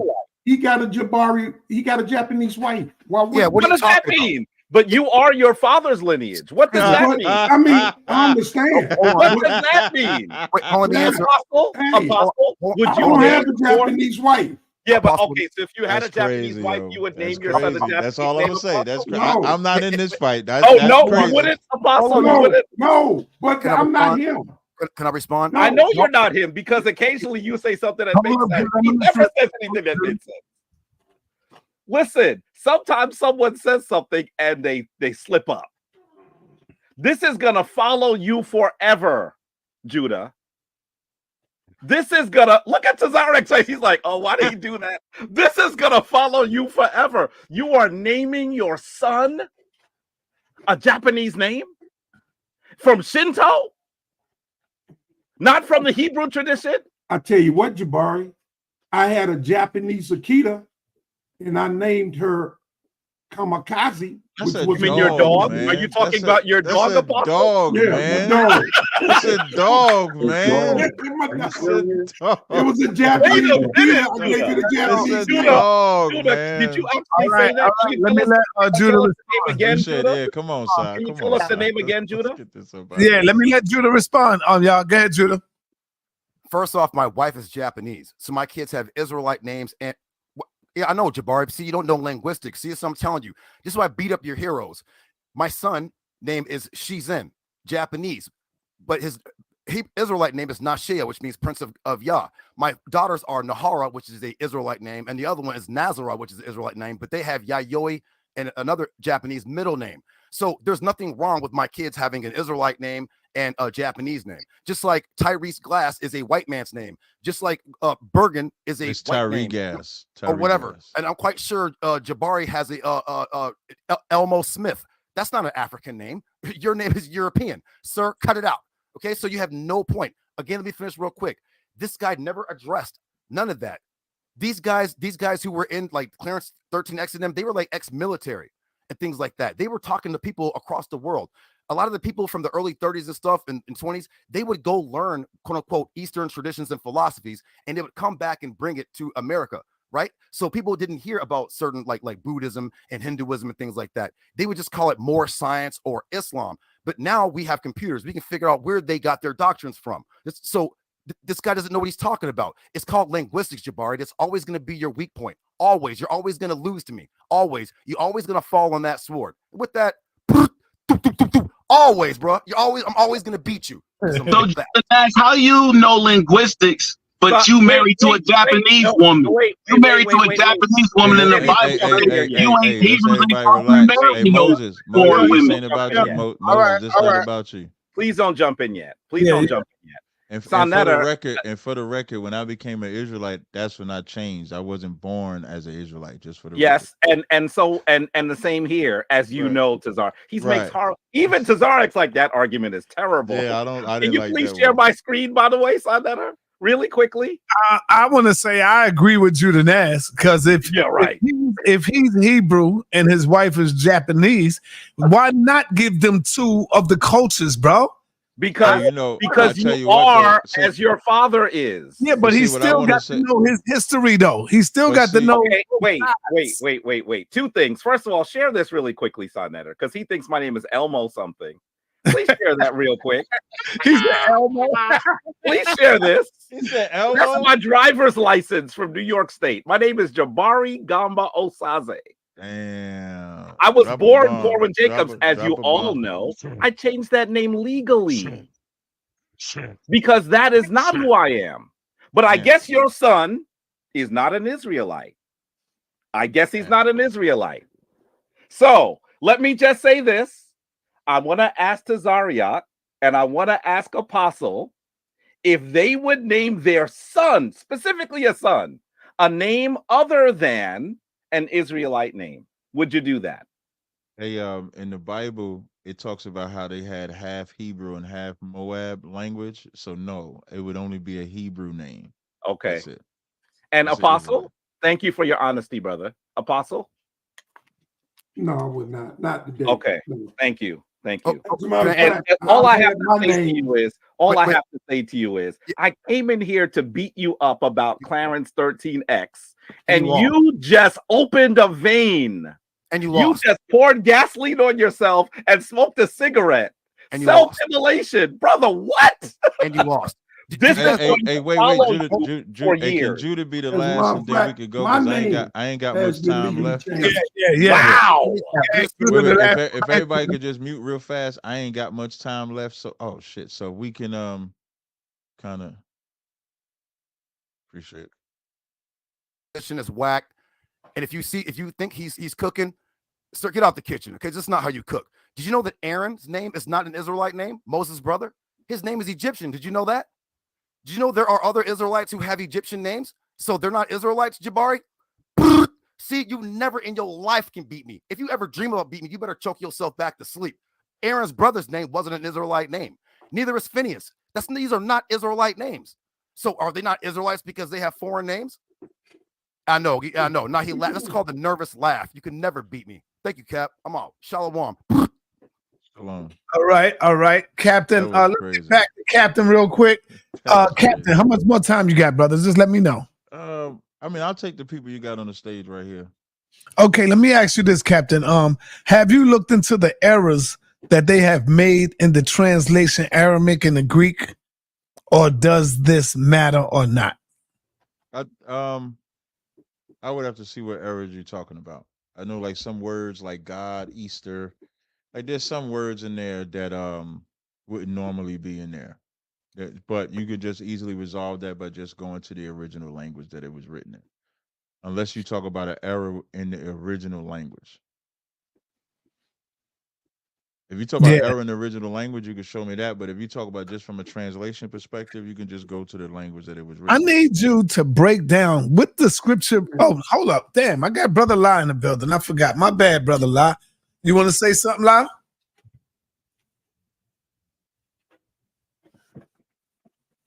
Peace and blessings to everybody on the panel. Hotep, shalom. Hello. I actually wanted to jump. The reason for my purpose for jumping on is to speak to Judah of Nazareth, but I see he jumped off in regards to the foolishness that he said in regards to the Quran. What I was expressing to him in the back chat was he was saying something in regards to being a part of the pokey corner with Jabari. And what I wanted to emphasize to him is you were speaking in regards for the Quran, meaning the Quran is not based on just the 5% nation, nor is it just based in the NOI. The Quran is based on Islam. So what I was asking him was, in the Quran, in the Surah, where is it in the Quran where it states that?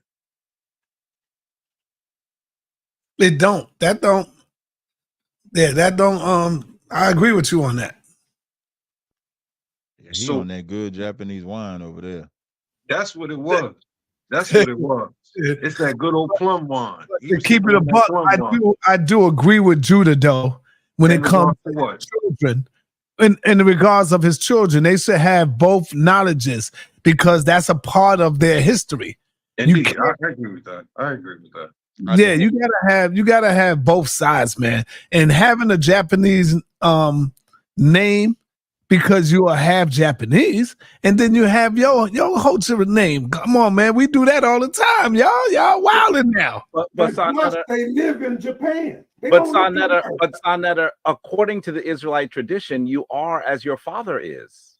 Indeed, that's correct. I agree. So how maybe you think that makes sense, and it might make sense to me too. But as an Israelite, this is a violation. As my dreadhead brother used to say, violation. Nothing in life stays the same though. It got to be a change, breakthrough somewhere. Hey, Jabari, what I was pointing out though, like in Ezra, it's either in Ezra or Nehemiah, when they marry like the Moabite and Ammonite women, it talks about how they spoke half one language, half another, and what they ended up doing with those kids was cutting them off. Now, I'm just talking because we're having a conversation, and when Jabari makes the emphasis that you are with your father, according to Israelite custom, that shouldn't be allowed. It's supposed to be just Israelite. It's not supposed to be a mixture. The whole reason why in Deuteronomy the 7th chapter, when it says you're not supposed to intermarry because they would turn your heart away, you can't mix the gods, you can't mix the language, you can't mix the lingo. When Solomon split the whole damn kingdom by marrying heathen women. And I'm not saying what his wife is or is not, but on the subject of Japanese and Israel, you cannot mix the two. It's unlawful. That's all I'm saying. Now, what happened beforehand? Like, if whatever you did before you met the Most High, came into the truth, that's different because you was living like I was living as an American. I was a Christian, so my name is not an Israelite name. But all my children are Israelite names. They don't have American names. So we grow up in that culture once you get into it. So that's all. I don't. But anybody else got a question? This ain't the Judah Nash show, goddammit. This is the Tazaryach show. In fact, I'm gonna leave. I already let the brother bleed out. So. Right, you did. Peace to Tazaryach. Hey, peace, brother. I'll talk to you later. What's up, Patrick? You got something? Oh, Black Mill. My bad. Black Mill was in here first. Black Mill, what up? Yes, Amani, salam, shalom. Yeah, peace to everybody, blessed love. Yeah, Tazaryach, I just wanted to ask, I have a few questions maybe, but, even if it's one, I could get through. My whole thing is the whole biblical land of Israel. Like, would you consider Africa being part of the promised land given to Abraham according to the narrative in the book in Genesis? You talk about landmass? Like, what are you talking about? Yes. Landmass, yeah, because landmass, from a landmass perspective, it was called the land of Canaan before Israel went and took it over. And Canaanites were Hamites. So they took that land. So so Canaanites are Hamites to you? Yes. And you see them as cursed people? Say that one more time. You see, no. I'm asking. I don't know what you mean when you say see them as a cursed people. Yeah, because when you use the term Hamite, sometimes it sounds like, like when you say the Ethiopians are Hamites or the Africans are Hamites, sometimes it sounds like you're degrading them or something. Well, I degrade all, well, just for the record, I degrade all races that are not Israel, but I'm not degrading by just saying Hamites. That's just the biblical name that they're called. So I'm not degrading when I use that term. Yeah, but but you agreed that Africa is part of the biblical land of Israel given to Abraham.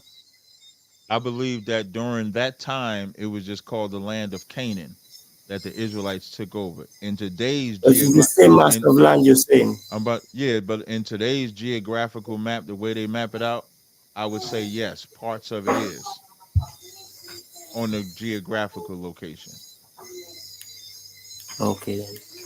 Yeah, so would you consider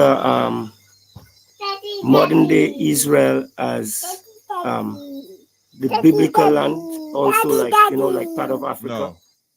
No, because the modern day is not the whole entire thing. So I don't look at that. I don't look at it that way.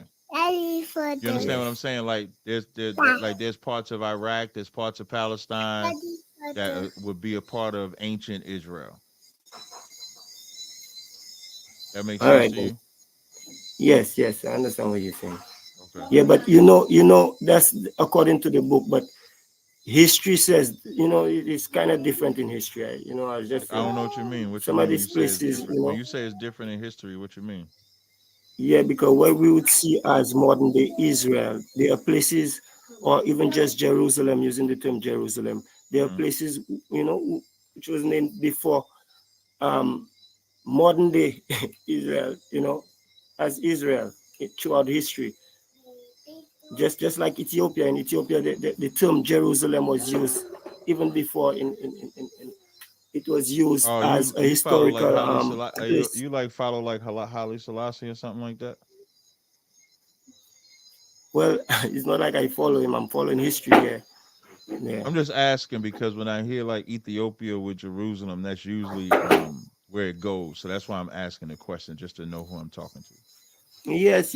I could say I'm a follower of His Majesty. See, Yeah. I was right. So you said some Yeah. keywords, and I was right. And so I know y'all like to make Ethiopia be a part of it. Haile Selassie is like a Christ and stuff like that, but none of that is biblical. He never called himself Christ or anything. So I don't know what question you're actually trying to ask, but I'm all ears whenever you're ready.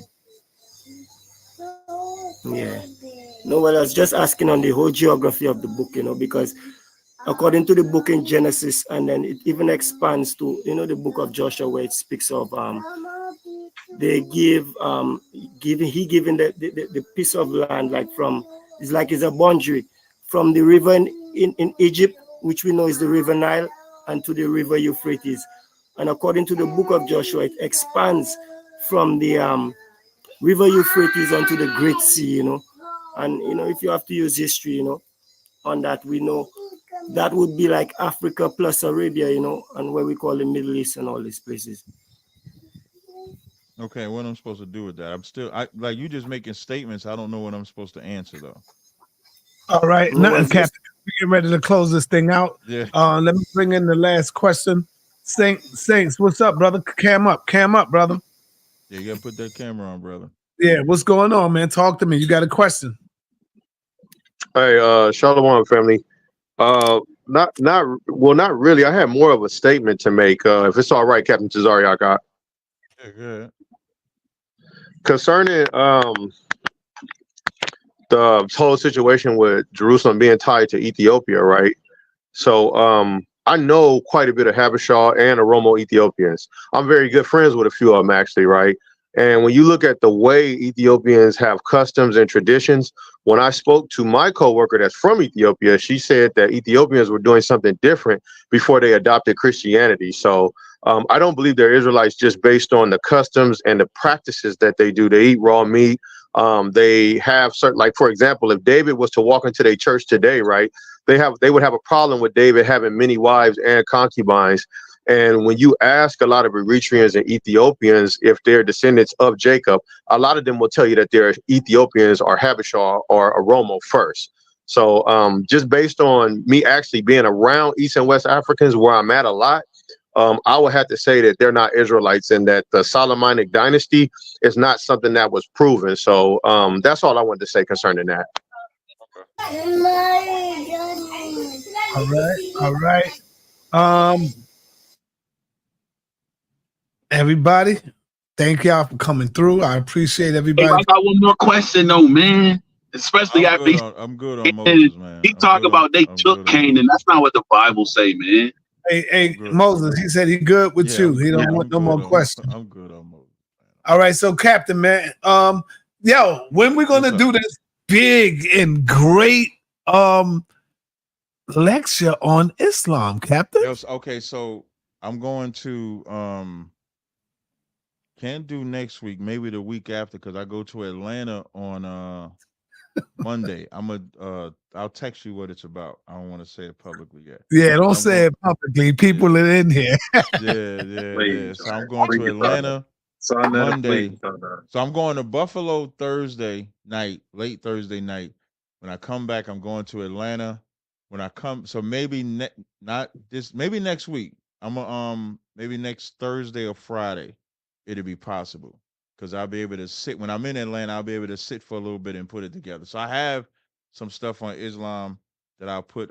Sorry, brother, Lai, you might be hurt. You might be mad at me after this one. But I have some. Not at all. I mean, like I told Sonette, this is your point of view. Right, perfect. So I'm gonna start putting it together and try to have it done. And then as soon as I have it done, I'll be able to do it because it'll be fresh in my memory. So I'm gonna try to shoot for next week, but I'll let you know, Si. I'll keep you. Well, you know what?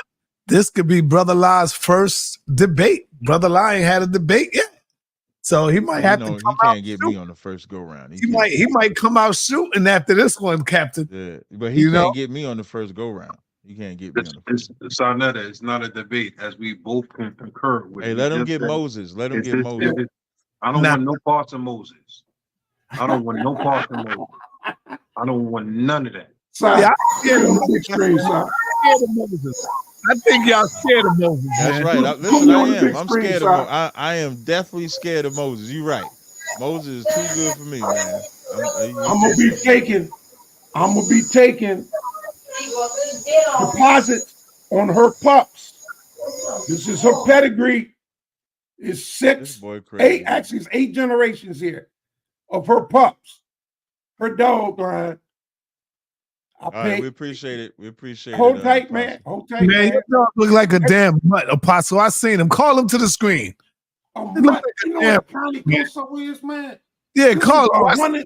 Captain. Look at him. What? Come on, call that mutt up here. I'll smack him if I seen him. Oh, boy, you got to be out of your mind. This boy crazy. You crazy, man. That dog let me smack him in his face. Get up. You see what that is? Ooh, that's this is 115-pound County Koso. He nice, Apostle. I'm only messing with you. I paid $4,000 for this dog. You had it since he was a baby. I had her since she was 5 months old. That's right. She is nice, though. I'm only joking with you. Her pups are selling between 4 and 5.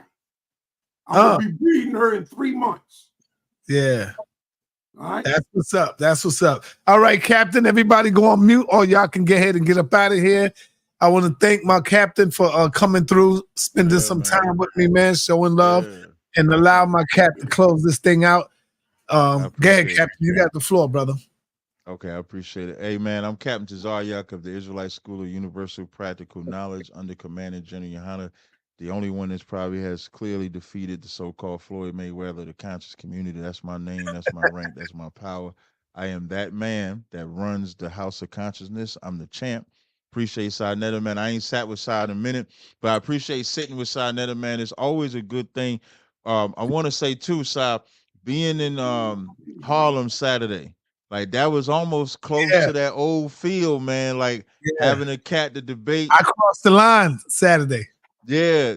Yeah. You know, that was like almost like that old feel, man. I was in the back, like this is what it used to be like, man. So it was good to be out on the street. But see, when I come, y'all always take the new brothers off. And I didn't want Tazaryach to take him off. I wanted to see how he was gonna handle himself. See how he do, yeah, man. Should have let me. Because when I started going at him, Tazaryach jumped up, took the mic. You gotta let him go through it, man. You gotta let him. I was hoping he let him get loose. But it was good. And you know, anytime I get with Si, you know, this was a nice little back and forth. And I know what Si doing. See, like y'all don't know, Si softening me up a little bit because the next time it's gonna be he got all his scriptures lined up and he gonna be coming for the juggler. So I appreciate this little piece. I'm not coming at you, Captain. I learned my lesson because you be helping Apostle and all of them on the down low. Because once they gonna say man. You said, brother. Definitely, man. I'm hoping, man, maybe as the summer approaches, we got our cookout coming on September 1st. Maybe as the summer approaches, maybe we can get one of them in-house debates going. Somebody doing something, you know, bring it out for the people. Yo, let me know when you're going back out there, because I might. Let me know when you're going back to I will. you know, Yeah, to your not this week, but probably next week. But I'll let you know when we're gonna be back because out there. I might bring Judah Naz with me, brother. Yeah, but you can bring We whoever gonna you cross want. the line together, me and Judah Naz. Yeah, Lord be You with know, you I with might that. fly him in from Yeah. Japan, give him a round trip ticket, bring him in to hang out for a weekend, and we Lord just be have with some you. fun, man. Lord be with you. I hope it works out, man. So Yeah. y'all also know I got a business. You know, this is the first time I did a live with you. I ain't talk about my business. So if you don't know, I sell the best body butters and body oils that you could find. The newest female oil I got is this one here. It's called Cherry Pop. You see, I got a new label too. Hey, hold on real fast. I want to show my new. I want to get my butters. Hold on. I want to show my new containers. Hold on 1 second. All right. Hold on 1 second. Get that. Brother La, man, you're gonna have to come on out of hiding and do a show, brother. Do a presentation, man. You got to come out of hiding, bro. Not in hiding at all. Fight for the Most High, man. Fight for Allah Akbar, brother. Allah. Subhanahu with the Allah. Fight for him, man. No need. I'm just here for information, like I always say. Yeah, man. You got to stand Nah, up. that Then. Allah Akbar be funny as hell, Si, when you say this shit. Yeah, but it's really Asah Akbar. You know the whole thing. Used to be all that Muslim stuff. You know the whole thing. So yeah, this my. Oh, I'm sorry. I'm back, Si. No, all I'm saying is Asah is the greatest. That's all. That's all, brother. Just like you would say Allah is the greatest. Why I can't say Asah is the greatest? Why not say Aset Akbar? Aset is the Yeah, man, God came from the woman. Can I get the mic back? He said God Yeah, came from yeah. a woman. Go ahead, appreciate go it. ahead, brother. But you got Brother Lie on the screen. Yeah, there we go. So this is my new body butter jar, as you can see. Yeah, that's how. There you go. See the logo? That's my new logo. Better and better. On there. Yeah, man, that's my new logo. Going forward, you want to check it out. The new scent I got for women is called Cherry Pop. Also got one called Euphoria for women. The cherry pop, what does it do? Like if you put it on, do it pop the cherry? You get that cherry pop. Yeah, that's how I got the name. Y'all was battling. Hey, Si, how I got the name because I was battling some Christians. And they was like, men are virgins. I said, nah, men ain't virgins, man. You know, we don't get our cherry pop. We pop cherries. So that's how I got the name Cherry Pop. Good, good one. Good that's how I got the name. And then for men, I got Active. I also got for men, I have some new ones called Legacy. I got Euphoria for men and women. So you want to check the site out. I'm on Amazon and Etsy. When you order it, it ships usually within the next 2 days when you place the order. So make sure you support your boy. And that's it. That's it. That's all I got. So I appreciate you joining me, man. I'm gonna go ahead and hop out, man. Until next time. Thank you, brother. All right, peace, brother. All right. Peace. All right. Thank everybody for coming in. All right, y'all.